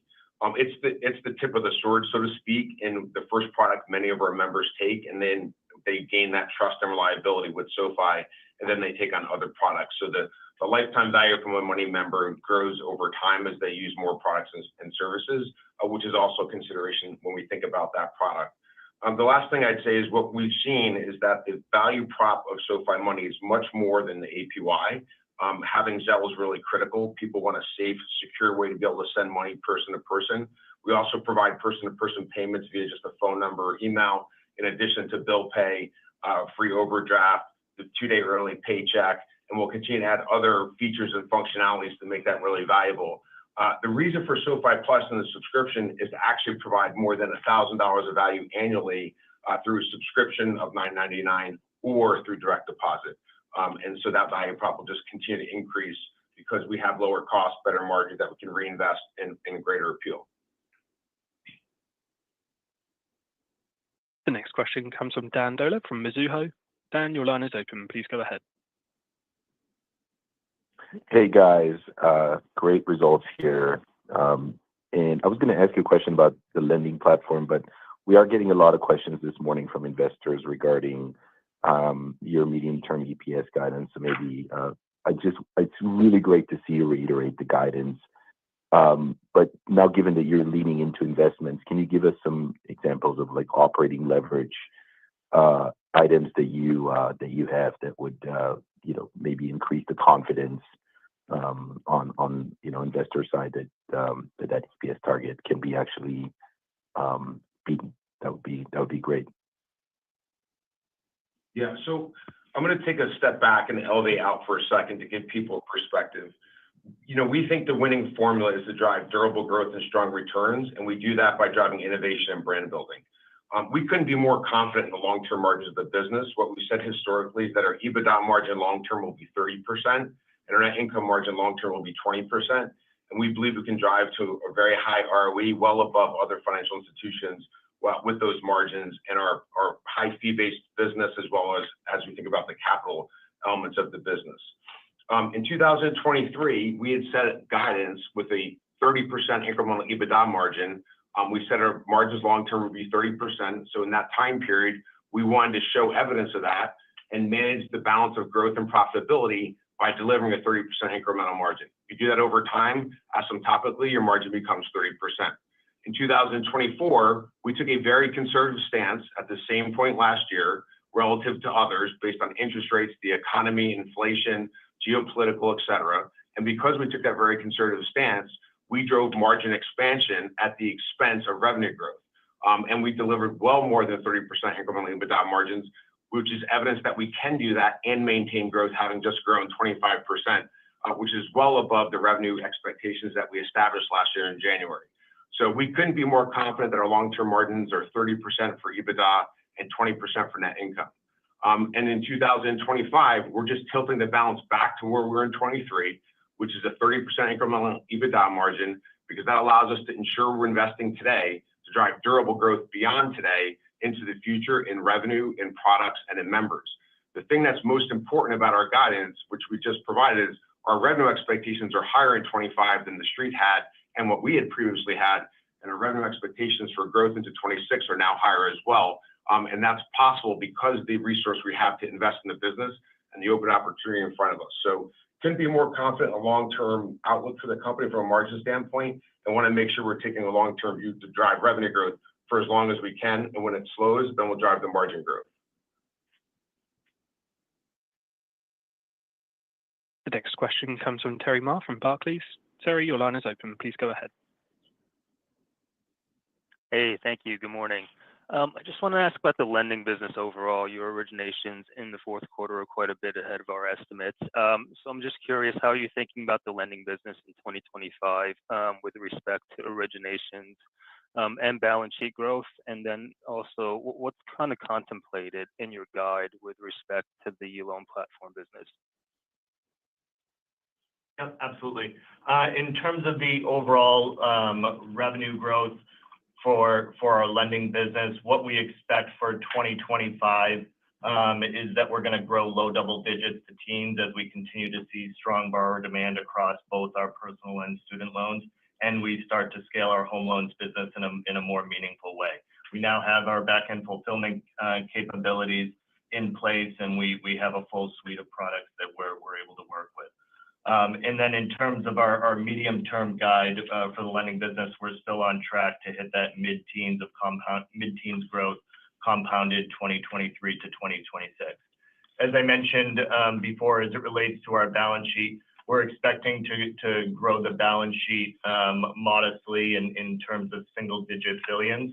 But that doesn't mean that we won't be able to grow other parts of the business at a more rapid pace through all of our fee-based income streams. In terms of how we're thinking about the loan platform business going forward, we couldn't be more optimistic about it. We believe the business is just getting started today.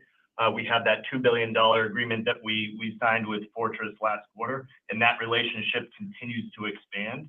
And we also agreed to terms for a $5 billion two-year deal with Blue Owl Capital Funds, as well as having commitments for the rest of 2025 with other partners, including top investment banks, as well as private equity funds. We're obviously one of the very few partners who has the marketing and operational capabilities to deliver assets at scale with the characteristics and return profile that investors are seeking. So really good momentum and demand that we're seeing from loan buyers there. The next question comes from John Hecht of Jefferies. John, your line is open. Please go ahead. Morning, guys. Thanks very much for taking my question. I guess just a little bit of a tack on from the last response, Chris. The loan platform business, obviously really strong results, really good growth. but also pretty supportive capital markets. How do you guys think about that in a more volatile interest rate or a volatile kind of capital markets environment? Sure. Thanks, John. So what I would say is we have good visibility into the appetite for our paper, as well as loan buyer demand is remaining extremely strong. As I just mentioned, we have commitments for the rest of 2025 from Fortress, Blue Owl, and some of the others that I mentioned. More broadly speaking, though, we've built a resilient, diversified business with multiple avenues for borrower loan demand, including holding loans on our balance sheet, selling loans either through whole loan format or through ABS structures, and referring loans to third parties. So we're really confident that we'll be able to efficiently monetize the demand that we're seeing from borrowers today. Additionally, we have other ways that we can drive fee income growth. You'll continue to see strong growth in interchange, which ended up increasing 63% this quarter. Also, the brokerage business, as we continue to improve our monetization with Invest, and then fees related to tech platform and fees from our new SoFi Plus offering that Anthony discussed during the prepared remarks. And one of the things that we broke out in the prepared remarks, in case anyone missed it, is that we're now providing a perspective on what our total fee-based revenue was across all of our businesses. And for the year, it was $970 million, which was up 74%. And again, that's driven by origination fees, loan platform business, referrals, as well as interchange and brokerage. And for those that may not be familiar with the accounting, the loan platform business is cash upfront as opposed to gain on sale accounting. So it has an additional characteristic to it that's very favorable for us, especially on the credit and capital side. The next question comes from Mihir Bhatia from Bank of America. Mihir, your line is open. Please go ahead. Good morning. Thank you for taking my question. I was just wondering if you could provide, as we think about 2025, maybe provide a little bit more on your expectations at a segment level, both from a revenue, but also a contribution margin standpoint. Particularly curious about the financial services segment, where I think Anthony said might be in the Invest business, there's going to be some investment there. So just trying to understand how those evolve next year. Thank you. Absolutely. So overall, we're expecting 23 to 26% revenue growth this year. We now expect to exceed our medium-term guidance that we laid out at the beginning of last year of 20 to 25% compounded annual growth. So we're really optimistic about the opportunity that we have ahead of us. In terms of the specific segment level guidance for financial services, we're expecting very strong growth in the range of 60 to 65% as we continue to grow products and overall monetization. We're currently trending well ahead of our medium-term 23 to 26 guide of 50% annually, and now we expect closer to around 65% over that same period. For lending, as I just mentioned, we're expecting to grow 2025 low double digits to teens as we continue to see good demand both on the personal loans and student loan side, and we start scaling home loans. In terms of the medium-term guide for lending, we're still on track for the mid-teens growth 2023 through 2026. And then for tech platform, we expect to grow 2025 low double digits to teens. And given that lead times and implementation cycles have been longer than expected, we now expect to grow revenue at a mid-teens CAGR from 2023 to 2026. In terms of the margin profile, you can expect financial services, we're at about a 45% margin and $81 of annualized revenue per product. We're still under monetized in Invest, so there's opportunity, and we're starting to scale our loan platform business, which is generating margins around 50%, slightly north of that. So you could expect to see continued margin expansion in that business. Within lending, we've been consistently in the mid-50s to mid-60s range. You could expect that trend to persist going forward. And then from a tech platform perspective, we expect healthy margins in the 30% range in the medium term. And then just elaborating on the investments that we're going to make in financial services, we announced, obviously launching at the end of this month, SoFi Plus. That's going to expand the availability of this great value equation of more than $1,000 in annual value to more people, especially those that may not have direct deposit capabilities because they're self-employed, but also other people that are younger and aren't actually in the workforce today. it's a great value for the price point on a monthly basis, and you more than recoup your subscription fee for the year. So that will have a significant amount of investment. In addition to that, we really want to accelerate our growth and invest. We think it's the next business like money to follow the same path. It's well on its way, but it's still really early days. We've seen great growth in all the key metrics there in terms of account openings, fundings, average deposits per account, average assets per account, and our monetization is also improving there. So we'll continue to get those dual drivers of growth. In addition to that, we've invested in small, medium business capabilities in 2024. We fully integrated the application process into our app, the SoFi app, and we're using partners to fulfill that demand for loans, and that's grown quite nicely. Similar approach to our insurance business, which we call Protect, home, auto, and life, also a big contributor and one we want to grow much faster. That saw really good growth in 24, small relative to SoFi overall, but a big area for us. And then last, our credit card business will be very methodical about our approach there. We think we have the right formula, but it is a business that you have to really manage methodically given the J-curve of investment. And so that will continue to be losing significant amounts of money in the tens of millions of dollars range. So significant investment to make sure we have continuous S-curves of growth beyond 2025. And the formula is really working. We said on the call that 30% of our products are from existing members and 40% of our members take a second product within 30 days. So we want that flywheel to keep flying. The next question comes from Reggie Smith from JP Morgan. Reggie, your line is open. Please go ahead. Hey, good morning. Thanks for taking the question. I wanted to dig into the loan platform business a little bit. I think you guys said that those are primarily loans that did not meet SoFi standards, at least today.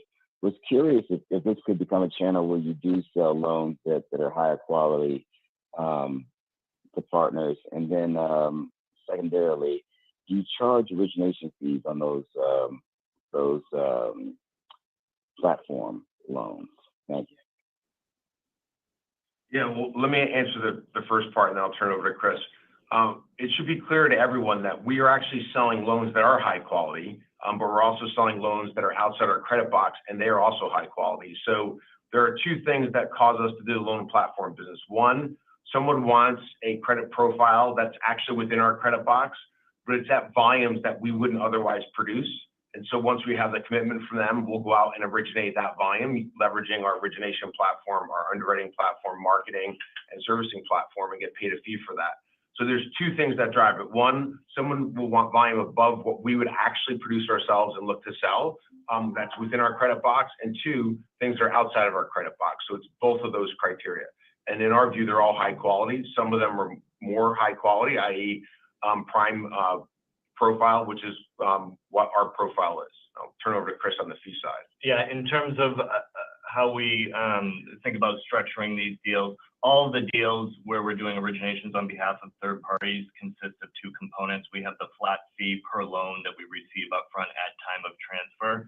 We not only get the flat fee from those that we are originating on behalf of, but we also charge origination fees for a portion of the loans that we're originating. And then we also get a modest servicing fee that gets capitalized at the time of transfer. Both of those are recognized under non-interest income. The next question comes from Andrew Jeffrey from William Blair. Andrew, your line is open. Please go ahead. Hi, good morning. Appreciate you taking the question. Anthony, great to see the mix shift in revenue and the rise in fees as a percent of the total. Can you, sort of looking longer term, talk about perhaps where you'd like to see fees as a percent of the total, given your long-term ROE aspirations, and what the composition of that fee-based business might look like, say, either in an intermediate term time frame or even a little longer time frame? Yeah, it's really hard to give you a specific number given it's being driven by 5 different sources of revenue. We would want it to be very significant. We recognize that it's capital light, it's less credit risk, obviously, and it's cash up front, so it's high. It's also high ROE. We want to grow it as large as we can. One of the things that we contemplate is, could we push all of our lending into the loan platform business over time? And I'm not opposed to that at all. The economics are very attractive. The velocity is much higher. The capital is lower. You have a lighter balance sheet. It would really support high ROE. Listen, we're students of the industry, and we see what drives high multiples of whether it's revenue or earnings or book value, whatever the multiple may be. It's high ROE. So we have, I think, a great mix of businesses that we've told you will have a high ROE. The more we can drive fee revenue, the more visible that will become to you. So it was $970 million in the year. I hope it continues to increase as a percent of the mix, which I think it will based on our outlook. So you'll continue to see an increase in the benefits that I just mentioned. The next question comes from Jeff Adelson from Morgan Stanley. Jeff, your line is open. Please go ahead. Hey, good morning, Anthony and Chris. You've talked a lot already about the opportunity in SoFi Invest to follow in the footsteps of SoFi Money, and it sounds like the SoFi Plus enhancements are a key part of that strategy. But any other specifics into your plans to really ramp up that business? Like, is it really just about allocating more marketing and generating more awareness, or are there any other features there we should be expecting? And maybe just talk a little bit about, sizing the monetization. Like, I think you're only doing on a quarterly basis about $6 million of brokerage revenues there. And then just sort of related to that, does that include any potential plans for maybe a re-entry into crypto, just given the current administration's thinking around that? Thank you. So first, I would say the same thing about Invest as the rest of our business. The biggest gate to our growth is awareness and becoming a household trusted brand name. And so we're super focused on driving unaided brand awareness for the business overall and for each one of the products. And SoFi Invest itself, 70% of SoFi Invest products in growth in a quarter are coming from existing members. So the biggest driver for SoFi Invest is investing in broader awareness to our existing members, but also outside the platform. And so it's a great value proposition. We're differentiating on fast, on selection, on content and convenience, and we'll keep iterating on those 4 variables, as well as our products working better together. But the biggest driver of growth, given we do have a really attractive value prop, is driving more awareness of the product, both to members and non-members. We have over 10 million members now. You can see how many products we have on Invest. We haven't even penetrated our member base the way that I think we can, in addition to going outside the walls. But we will continue to add more and more selection. This quarter, we added more alternative assets. Alternative assets were originally launched at the beginning of 24. It had a pretty big impact on the growth of both accounts, funded accounts, and AUM, because it's like a grocery store. People come in to get the milk, and they see everything else is there. And so it has an indirect benefit that's really paid dividends. And so we'll continue to invest in that business, both directly as well as part of SoFi Plus. And there's a lot of features and functionality we don't offer today that will continue to add value and differentiation. And then on your question on crypto, listen, when we architected SoFi Invest, one of our differentiators was we wanted SoFi Invest to be a one-stop shop on its own. So we launched with no commission equities. We pioneered fractional shares. We created ETFs at a $10 price point because we wanted our members to have a diverse portfolio they can invest in a dollar cost way, and $10 was a great price point to do that in S&P 500 types of index ETFs. In addition to that, we have our robo accounts. We pioneered IPOs in a turnkey way. We've added alternative assets. When we launched, we really debated, do we need crypto? Do we not need crypto? We went out to our member base back in 2018, did a survey of our member base, and they absolutely wanted crypto, and we provided it in a safe and sound way and a responsible way. As the regulation changes, we will be incredibly aggressive tied to crypto and be in as many businesses as we can be across the entire platform. Previously, we were just doing trading.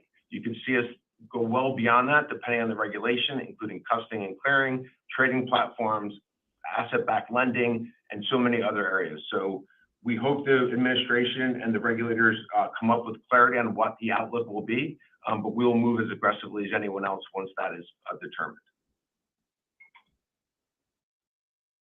At this time, I would like to turn the call back over to Anthony Noto for closing remarks. Thank you, and thank you for everyone for joining the call today.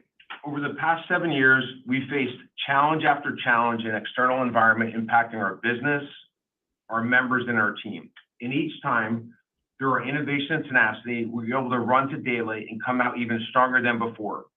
The result is a more diversified, resilient, battle-tested business, and most critically, a gritty team that finds a way to win. As I've said before, we love hard. Hard is the path to durability. Hard is the path to differentiation. And hard is the path to being the absolute best. We enter 2025 with the best business environment we've had in my time at SoFi.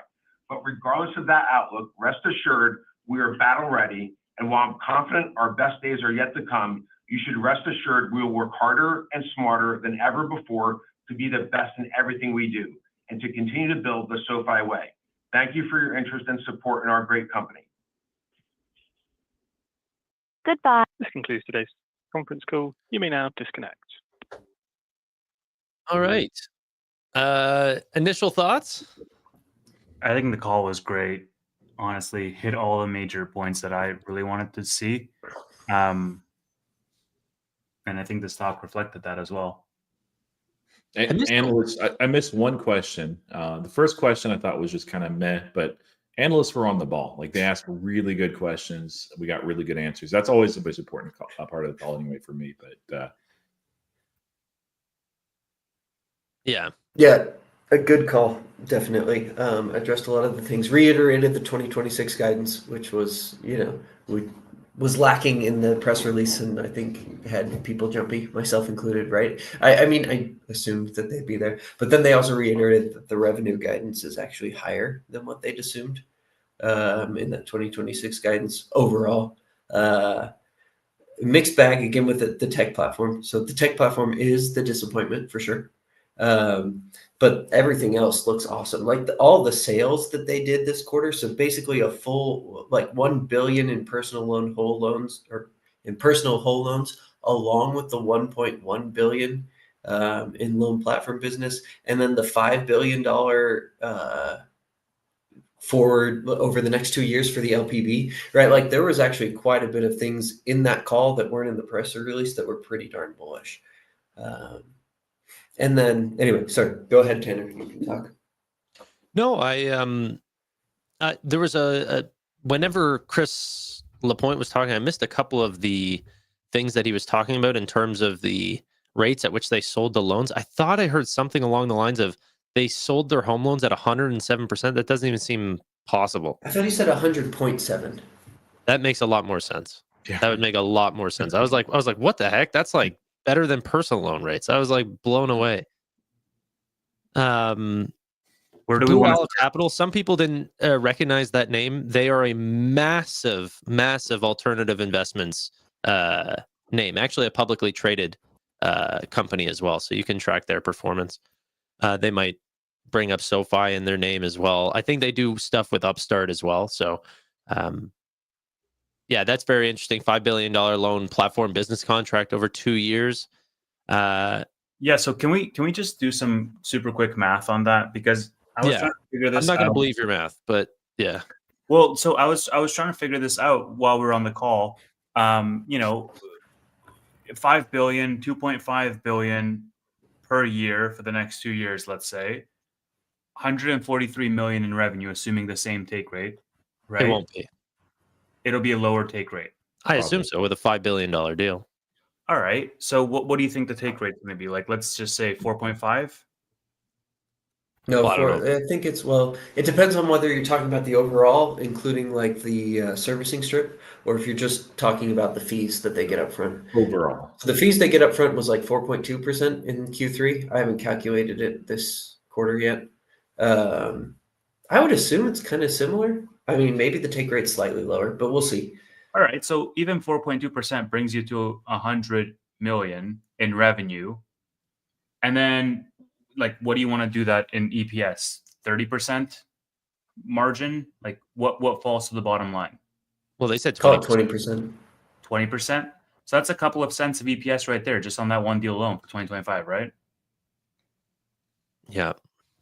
It's just whether or not that's already like what I thought was really there were a lot of bullish comments in terms of what they think for guidance. 65% financial services growth still holding up in 2026 is way above what they expected long term. Well, that's 2023 through 2026. And the fact that they outperformed so heavily this year means that So that wasn't going forward. That was like based on 23 through I was just bringing up 2026. the CAGR. Yeah, the CAGR for that 3-year time period. Yeah. Okay. Yeah. And then what did you think about 2025, 60 to 65% financial services growth? That is way less than what I was thinking. I had to And go by the back way, and I double think that they're check. going to be wrong. That's the thing. But isn't that just the CAGR though? Like that's No, you assumed that's not the CAGR. That's this. They said 2025 segment level growth will be 60 to 65% financial services. and then they said they're tracking well above that, aren't they? No, so at least that wasn't what I heard on the call. I would like to see the transcript. Maybe I missed something, but my understanding was he said 2025. What their guidance was broken down was essentially 60 to 65% financial services growth, mid-teens lending growth, and low teens tech growth. Yeah, but he added commentary behind all those numbers, and he said for lending they're tracking, on that range, and then he said for financial services that they're tracking above that range right now. But that's their guidance is 60 to 65. Did anybody catch that? No, I didn't. I didn't No. catch that part. No, I think you're referring to their longer term 2026 guidances, and they're well ahead of it on financial services. They can meet their target on lending, and they're below their target on tech. Oh, I get it, because they're over 80% right now. Yeah. Well, Yeah. that they're going to finish above. I think they will, but I think the 60 to 65%, 15 to 16%, and low teens for tech was expectation just for 2025. I don't think that's a CAGR. I think that's just year over year. Yeah. Growth from 2024. I think that they're going to be, well, I don't know what's going to happen for the tech platform. That's a black box, but I think they're wrong on both financial services and lending. You think they're both higher? Yeah. I cannot imagine lending comes at 15, 16%. They sold so many loans this quarter between the securitization, the senior secured loans, the LPB, and the whole loan sales. Like it was a lot, that's the reason why lending outperformed so much is because they were able to have a ton of originations because they sold so much, so many of them. What did you guys? And so, go ahead. I'm curious to hear you guys' thoughts on Noto's comments where he was like, "Hey, I wouldn't be opposed to all lending going through LPB in the future." It's not going to happen. Yeah.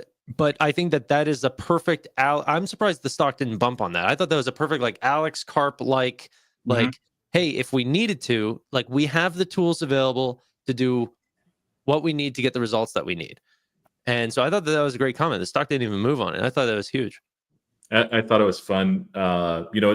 It did seem like it was also maybe answering some bearish concerns on fair value accounting. Like, does fair value accounting matter at all if you can really shift all of your lending over to the loan platform? No, it doesn't.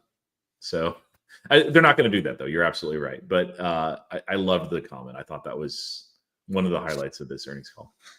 Well, and again, they justified the fair values with another $1 billion of loans sold above fair values. Oh, yeah. Yeah. Like it won't change any bears' minds, but I mean, like it's showing that the actual market, like people are willing to buy that product at a higher rate than what the bears think that they should, and again they prove it. So. Well, they also mentioned that I have the quote here. We have commitments for the rest of 2025. So the Fortress deal was $2 billion, Blue Owl's $5 billion over 2 years, and then he said other major financial institutions. So more to drop, I guess, over the next couple of months. So there's a comment here, super chat from D&B. It says tech platform landed a top 10 financial institution and hotel brand. That's not true. They landed a top 10 financial institution out of their 100+ institutions. It's a top 10% client, but that's not that big. In the grand scheme of financial services, there are massive companies to land a top 5 financial institution in America, which is still hopefully on the table, but that would make it their largest client. This is a average financial institution. I'm sure they're a large client with existing members and everything like this, but This is not a top 10 financial institution in the United States. Can I ask you guys what you think about the tech platform? Like it's uh, boy, like that just it was kind of surprising the guidance on that beyond just the revenue for quarter 4. And I've been probably out of all of us like the most bearish on the tech platform. Curious what you guys think. I'm still very positive on it. I think it's a profitable business. We're not floating it, so I think it's one of those things that'll just continue to see investment come in, and the market will get larger and larger. And I still think that if they do any acquisitions or any sort of investment, it should go to the tech platform, because that also benefits themselves. So this is just a way to secure that they have, the best tech for their banking platform, while also bringing on an additional stream of revenue. But I think a lot of people want that to be so much more. They want it to be a tech company that also services services a banking platform. But we're not seeing that at all. This is a bank that runs their own tech stack. I think this is a better way. I was hoping that we get to a 20% CAGR this year, right? Like I didn't have that built in. I think I had a 15% in my own models. I'd have to go back and double check. But like, excuse me, I had hoped that it would be better than it is, honestly. So it's not necessarily that my expectations were higher, but my hopes were higher, if that makes sense. So I want it to be a bigger part. I want it to be as successful as everything else in their business, because they've done so well everywhere else. Like my baseline for SoFi is that I expect them to overperform what they say publicly, and on the tech platform that hasn't been the case, right? And so from the fact that it's meeting expectations is in itself something of a disappointment. I saw someone say I called in sick to work today for this. What's called? I thought it was weird that they said SMB banking applications are fully built into SoFi's app. And so they're making a lot of progress there, but yet they're still just partnering with other companies to send that off. Same with the insurance applications and everything. It's Sorry, Neil. a lot of work. It's a lot of work to put into just a referral side business. I wish, obviously, that they would, become the primary there. But it also does mean that whenever they do want to go that direction, that a lot of those aspects of the business are already built out. So, interesting stuff. Credit cards will be slow, they said. That was another interesting part. They said losing tens of millions of dollars, which I actually thought of as very positive. It's much better than the triple digits. Yeah, triple digits or potentially $50 million or whatever if you include SoFi Invest. Both of them kind of made up the triple digits number, but they're no longer saying that statistic. You wouldn't have thought that segment would be profitable by the end of the year. Credit cards? Yeah. No. SoFi Invest, I'm surprised, is not profitable. But credit cards, I think, will be a while. Crypto, could get us there in a couple of years, depending on when it launches. I'm really, really thankful that the analyst asked and that Noda threw that in. We had a somewhat differing opinion on when they would launch, and we still don't know. But they're waiting on the regulators. They said, I think that Noda said that they would pursue that more aggressively or as aggressively as anyone else. Once they have regulatory clearance. So interestingly, on that, in our last video, I think Roy, you had just left on Friday. We were saying, what interesting acquisitions could there be for SoFi? And I said, do you guys want to hear something crazy? I think that if regulators allow, that SoFi will get deeper into crypto on even a custodial side. And then Nodo's exact quote was, you can see us going beyond just trading into custody and other more entrenched into that ecosystem for crypto. So I definitely think it's on the table for an avenue for them, especially since they said they want to invest more in SoFi Invest and financial services in general. So I definitely think it's on the table for an avenue for them, especially since they said they want to invest more in, financial services in general. So Yeah, a lot of that. I mean, it depends on regulation and Basel III, the commission on I can't remember what it's called, but the crypto side of it that they had the extra insert like from 2022, I think, as far as it basically just killed banks from even considering that. Well, that may be going away. So yeah, that's Noto is, and you have to look at its historical remarks, like so bullish on crypto. Like that was a big piece of their invest platform, and I think even if they never have level one options and they just keep coasting with all the rest, like crypto alone can bring it back to profitability. It'll take a little while, but I mean, like, so one of the things I looked at, and maybe we'll talk more about that on SoFi Weekly.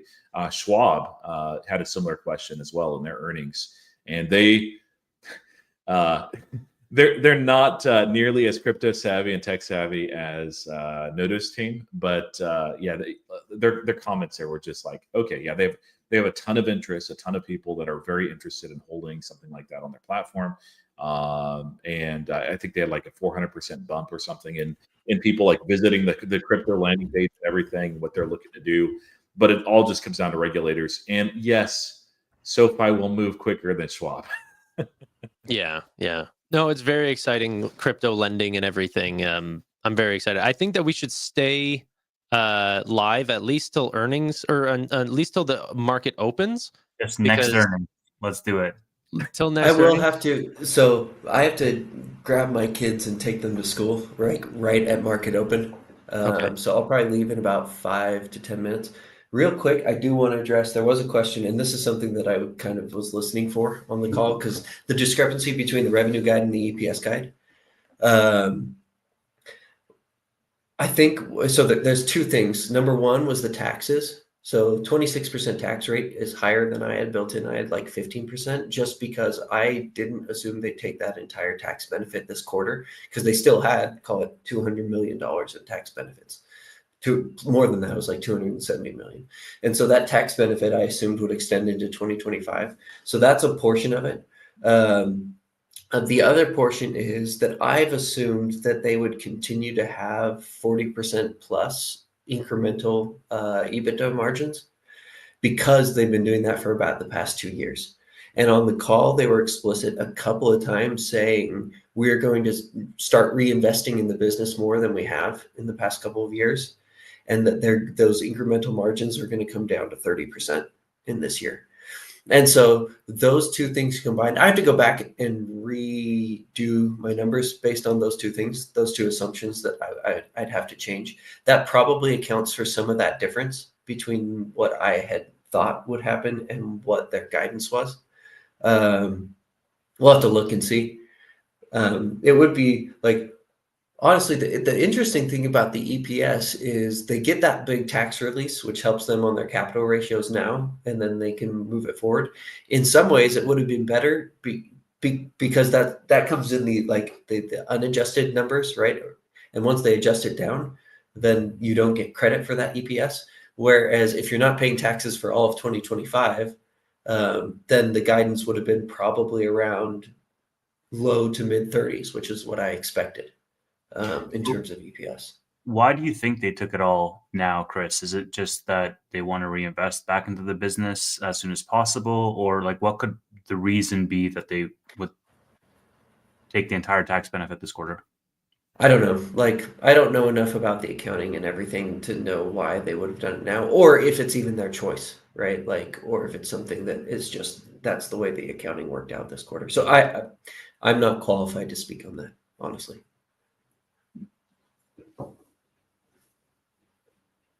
Roy, thoughts? I thought it was interesting that they took that all at once too, and I appreciate you catching that, Chris. That's surprising. So, what else, Chris? I know you have to leave in a few minutes, but maybe we can just get a download of other thoughts that you had through the call itself. Oh, I think, again, overall, the call was really, they did a very good job on the call of expressing a lot of the things that they wanted to express. The one thing that I still wish we had more clarity on is the tech platform. Still a black box. There wasn't much transparency or clarity there. But other than that, like, all of my other concerns were pretty much alleviated during that call, right? So yeah, impressed overall. I just want to see All more right, growth in I'm going to 2025. take off. So Yeah, thanks very everyone. quick, Chris. Before you take off, somebody asked, Yep. where do you see the price opening? Opening? Well, where Yeah. are we at right now? How about we do this? Well, Where does it open? Where does it close, Chris? And then you can take off. let's say it opens at 16:30 and closes at 15:99. I have absolutely no idea. Sounds good to me. Thank you, Chris. Okay. Thanks everyone. Can you do the 3? Yep. So nice. Welcome everyone. Let's get a little intimate. Okay, so yeah, I mean, overall, I was very excited. The earnings call did clarify they are pretty excited. There's a couple things where I just don't necessarily believe them. SoFi Invest needs more, like awareness. No, it doesn't. It needs better products, and then people will use them more often. So there's stuff like that I just think is, I don't know, one way of looking at it, but another way is Robinhood has not done a whole lot of paid awareness, and yet everyone knows about them. So funny how those things work. 2.8 million new members is for 2025 is just disappointing. If you're going to be reinvesting all this growth, you're getting to such a sizable company. I'm surprised that if you do have these massive loan platform businesses that you're not going to do what Upstart does and just invest so heavily into new member growth. And I'm sure that they do. Put them in. I'll send you a link on X, Neil. That they don't invest in new member growth like that. I find is silly. I'm sure they will. I'm sure I'm 100% right. It's just they don't show it off, and that allows people to get bearish. And I think whenever the market opens, we're going to open down. Quite down. Yeah, I think so. We don't really need bearish analysts because Noto's team does it with guidance expectations.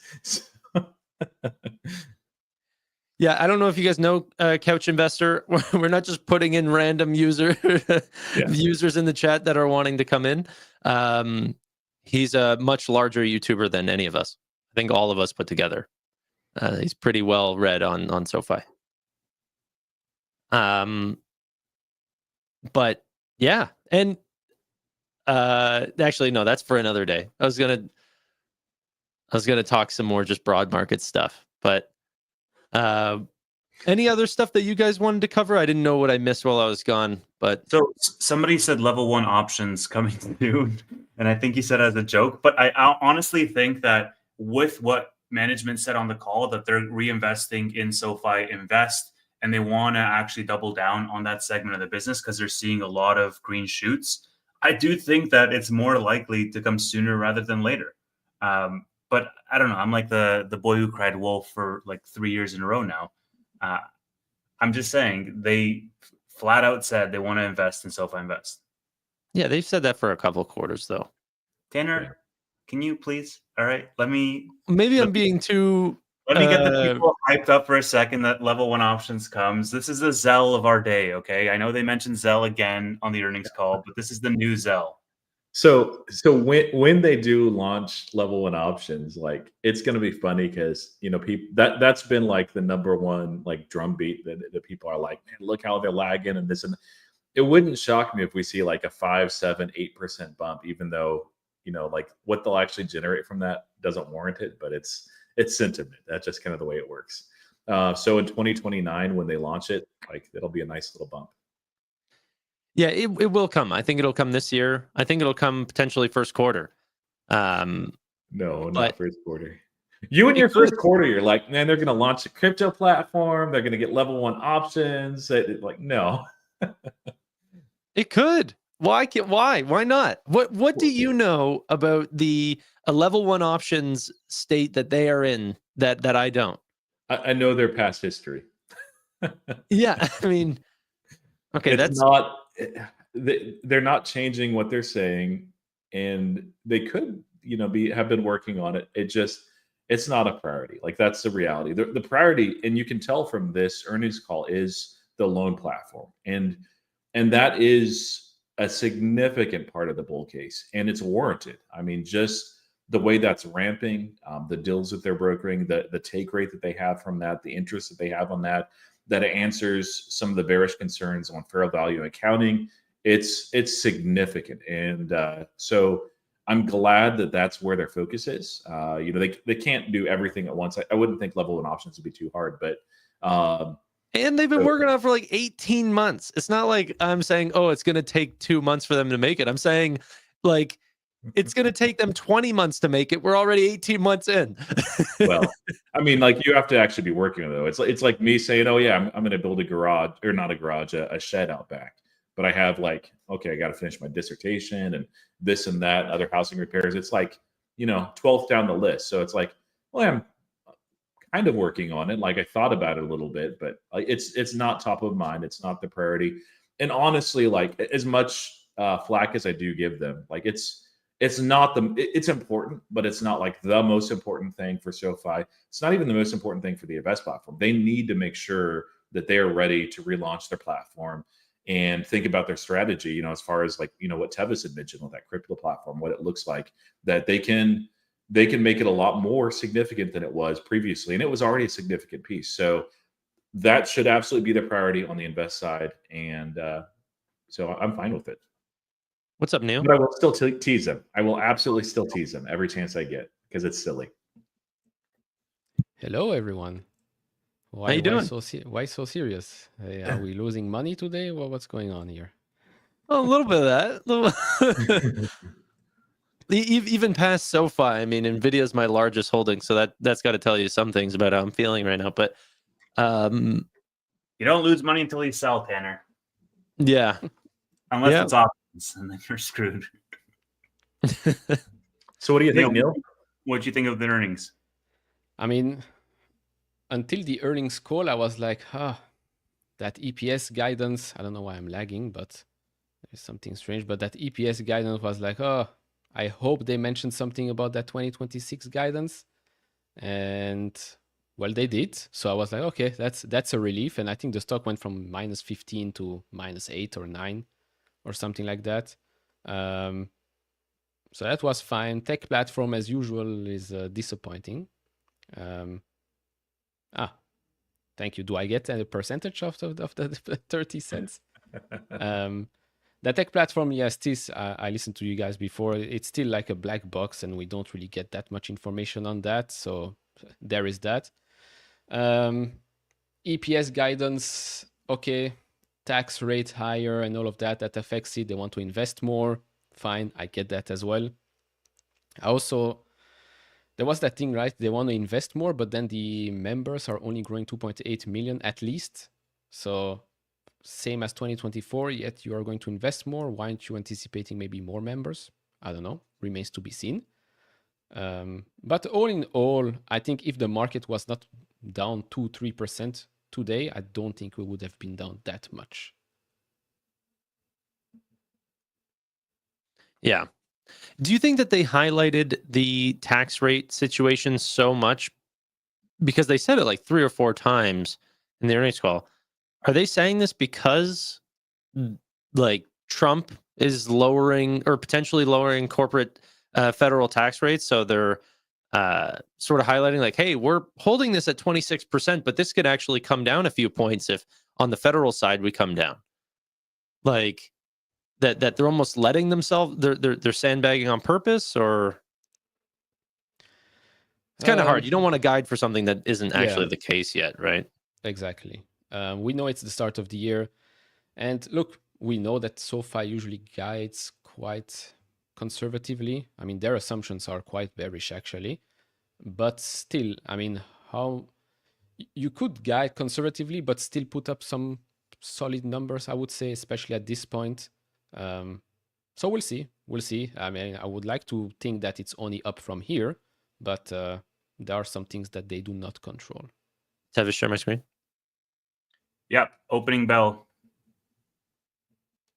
We're going to hold it here for a sec and see what happens. I think it's going to fall just because even on times where we've held awesome days, it's fallen whenever the market actually opens. And so who knows? And then SOFX holders will face a different kind of problem. But Yeah, be careful with leverage, guys. Poor SOFX.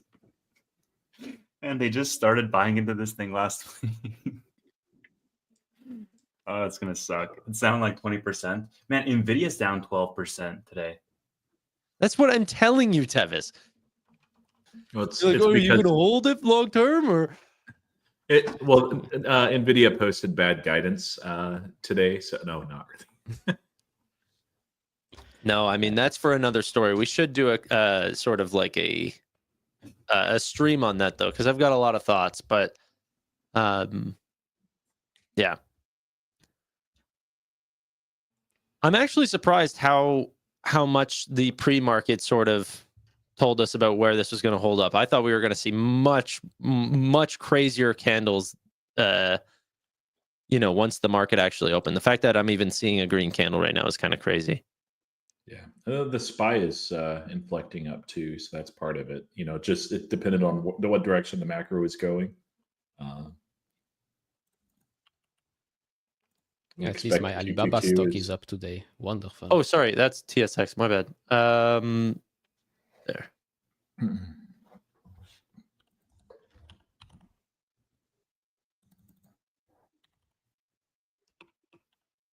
And then if you were to get a little SOFX, only down 21% today. So 17 SoFi, big green candle. All right, cool.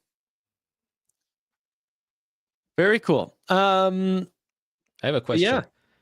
Do you guys think that one of the tech executives in the United States is just waiting to get on an earnings call and say that, we are not investing billions just because we like to burn money, but that Chinese number is fake? Yeah.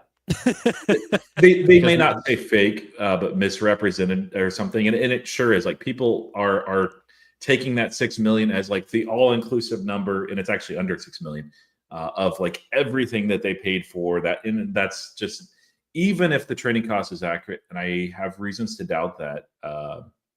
Yeah, it's not the right picture. So, and big tech reports this week, so yep, like you can absolutely know that they're ready to say that. Like, guys, we're not idiots. Yeah, I find it super weird, man. I don't know how DeepSeek is even finding its way onto the top of the App Store. No one's downloading this thing. There, like last I checked, there was like 15 comments on the on the apps. It's at the very top of the App Store, beating out Facebook and OpenAI and all. Like, where are they getting these? Like, I don't know. Regardless of that, the fact that they're or people are alluding to that they're doing this without NVIDIA chips, I think is also false. There is no 65, 80 billion, $500 billion investment with a small team coming from a hedge fund that's blowing away everyone's mind. I don't know. I think it's a flash in the pan type thing. People are going to see this and go, oh my God, look what's potentially possible, and then try to replicate it, realize they can't, and go back to buying NVIDIA GPUs. But it is scary for sure. Yeah, I mean, that's the power of, I guess, open source and all of that.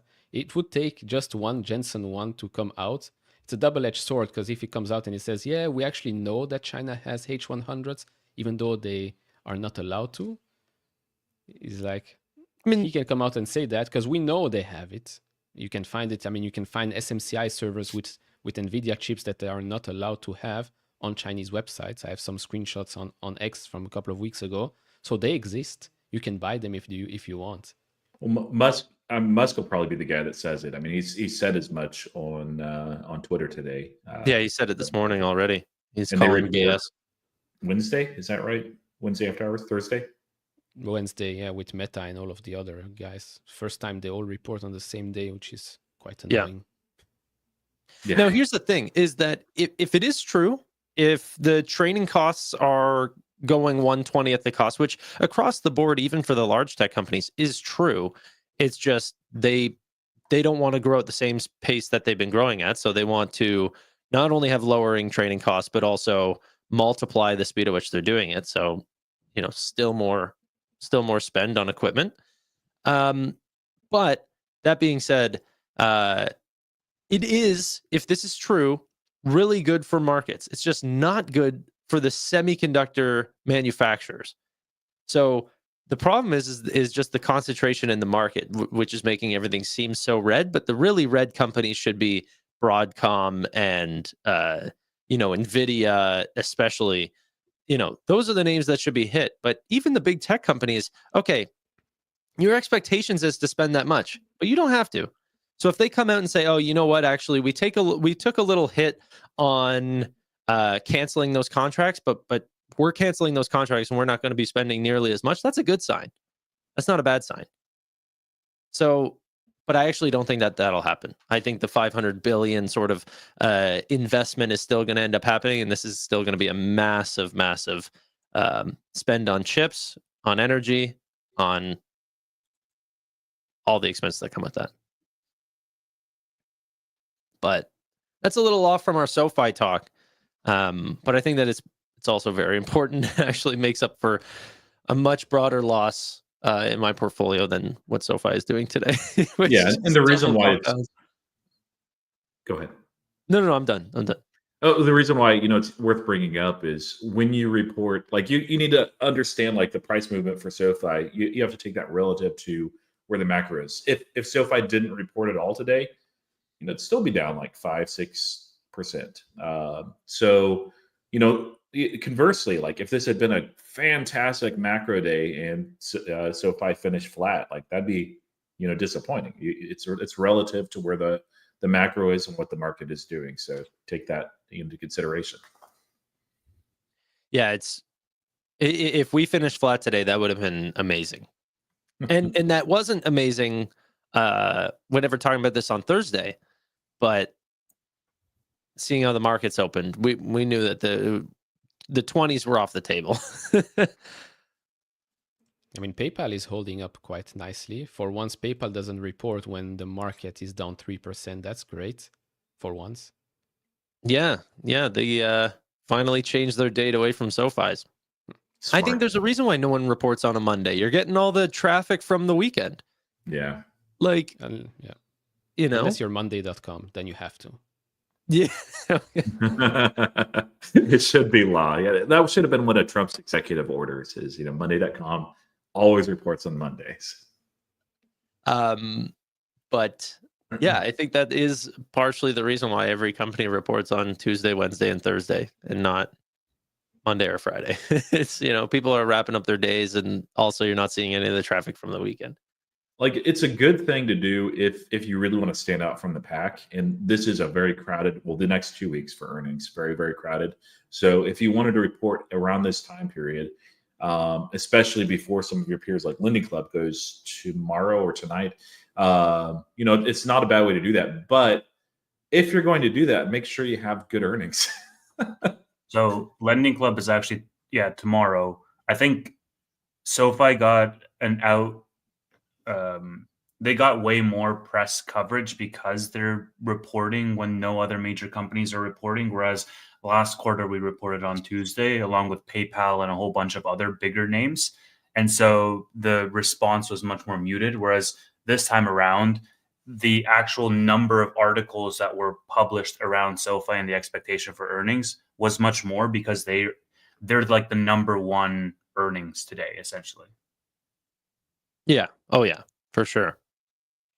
Yeah, but Wednesday will be a crazy day. That's going to be nuts. Yeah, I mean, I think level 1 options are going to come sooner than probably what the rest of the crowd thinks. I think they said in a couple of weeks they're going to have a bunch of new products being launched. SoFi Plus subscription. I bet they're going to roll out Cash Coach with that. I don't know what other things that we can expect, but that'll be interesting to see the uptake in that and what their commentary is for next quarter. But yeah, it was to wrap up. I think that this was a disappointing continuation of being conservative on their guidance, and I thought that they had an opportunity to switch base and really go for the $45 mark for 2026. And it's just seeming like this is going to be 2024 all over again, of beaten raises every quarter. So fighting the bears, talking up the valuation on the stock. It's a little disappointing in my opinion. Any thoughts for you guys and wrap up the entire quarter? Yeah, but if a week from now we're back at $17, $18 because the market has, said, okay, DeepSeek this, DeepSeek that, sentiment is right back where we were Friday. So yeah, but the sentiment should be higher. Look, we shouldn't sentiment should be higher, but do we actually care? I mean, we know that 2026 we're still on track, actually better than on track. It's true that some of the numbers are not there, but then again, sentiment is usually goes down because the stock price goes down. If a week from now, 2 weeks from now, we're at $20 with the same results, or maybe even let's say worse results, sentiment is much better than what we are at today. And I mean, regardless of what you're seeing on the screen, this stock price here, which what do you have up, Tanner? Oracle.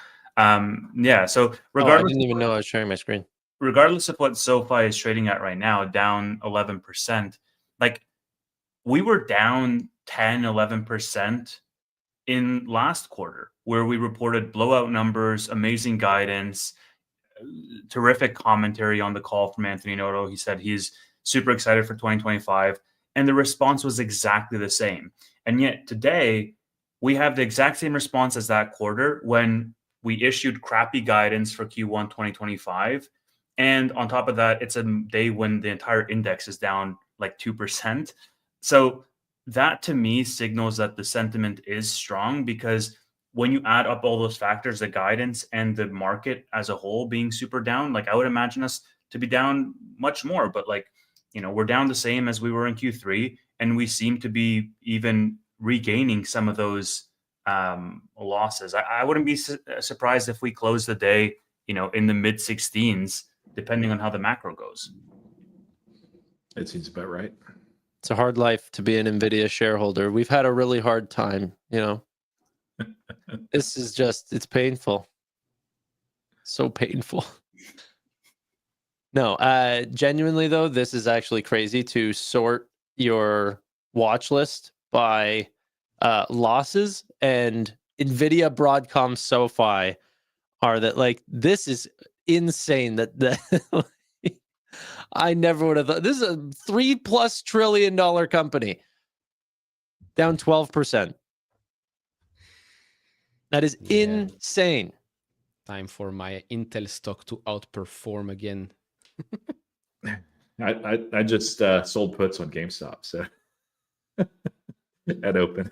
Yeah, you imagine they came out and they're like, actually, the trick is it's to train your DeepSeek comes out and they say the trick is to train it on CPUs. That's actually how we do it. And Intel just flies up. It does help companies like Intel and AMD that you don't really need that much NVIDIA stuff. So yeah, that's what I was going to ask you, Neil. You do cover AMD. Are you in AMD? I don't hold it. I cover it a lot. Yeah.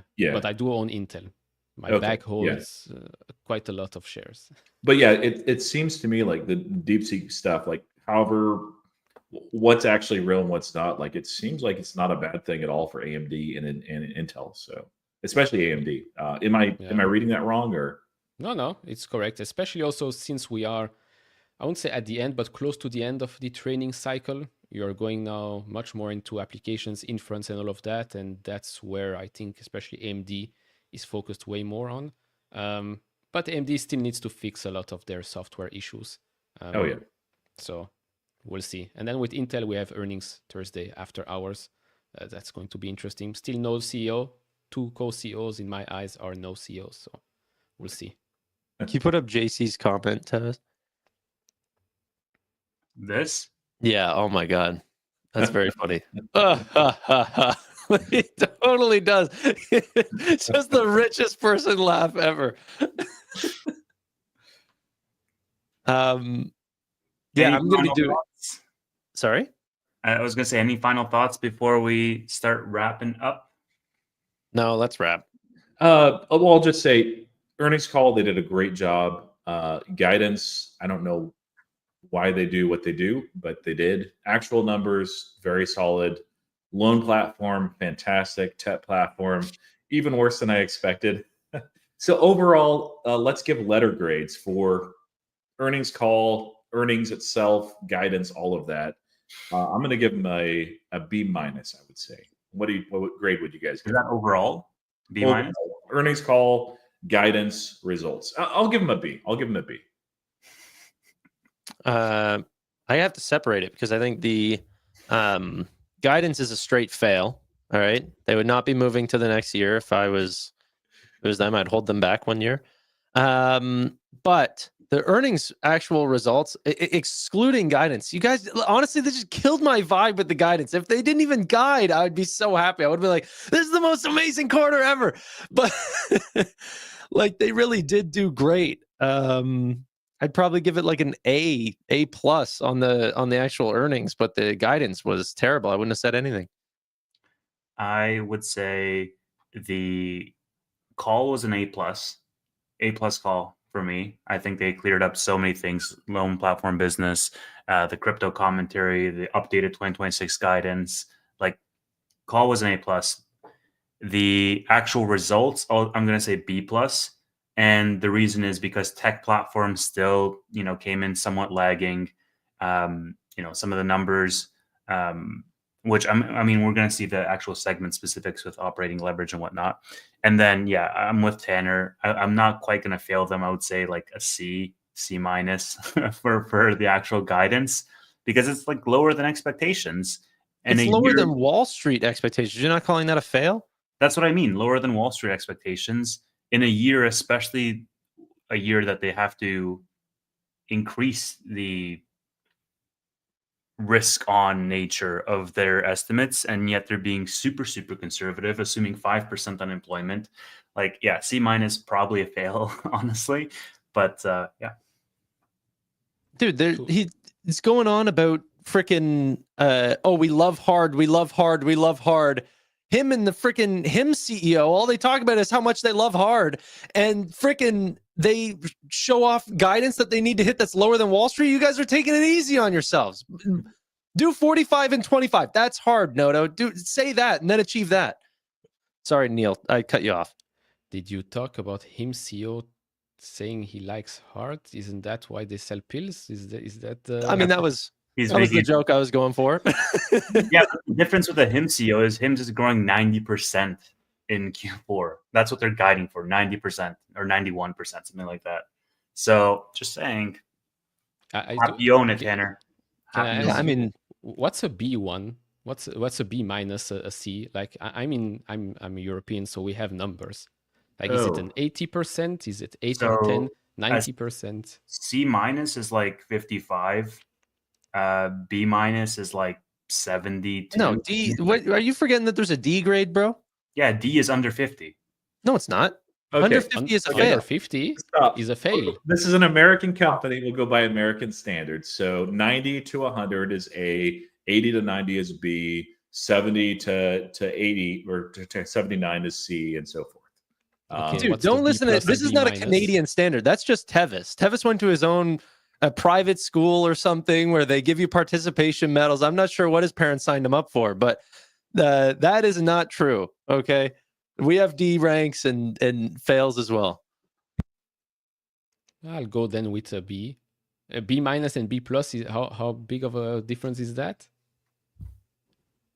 About 7%. So I'll go with Roy, B minus. Because I still think, I mean, yes, guidance for this year, although there are some tax implications, was not great. But if 2026 is still on track and faster than expected, then Bro, C 80%. What is this great inflation? C was not 80% when I went to school. All right. It's not. You guys are all over the place. Okay, cool. So on that note, shall we wrap? C is 50%. What did you think D was? What do you think F was? I totally forgot that there was a D, honestly, in the grading scale. So what bothers me is there's not an E. Like what happened, guys? It's just A, B, C, exceptional. D, F. Like,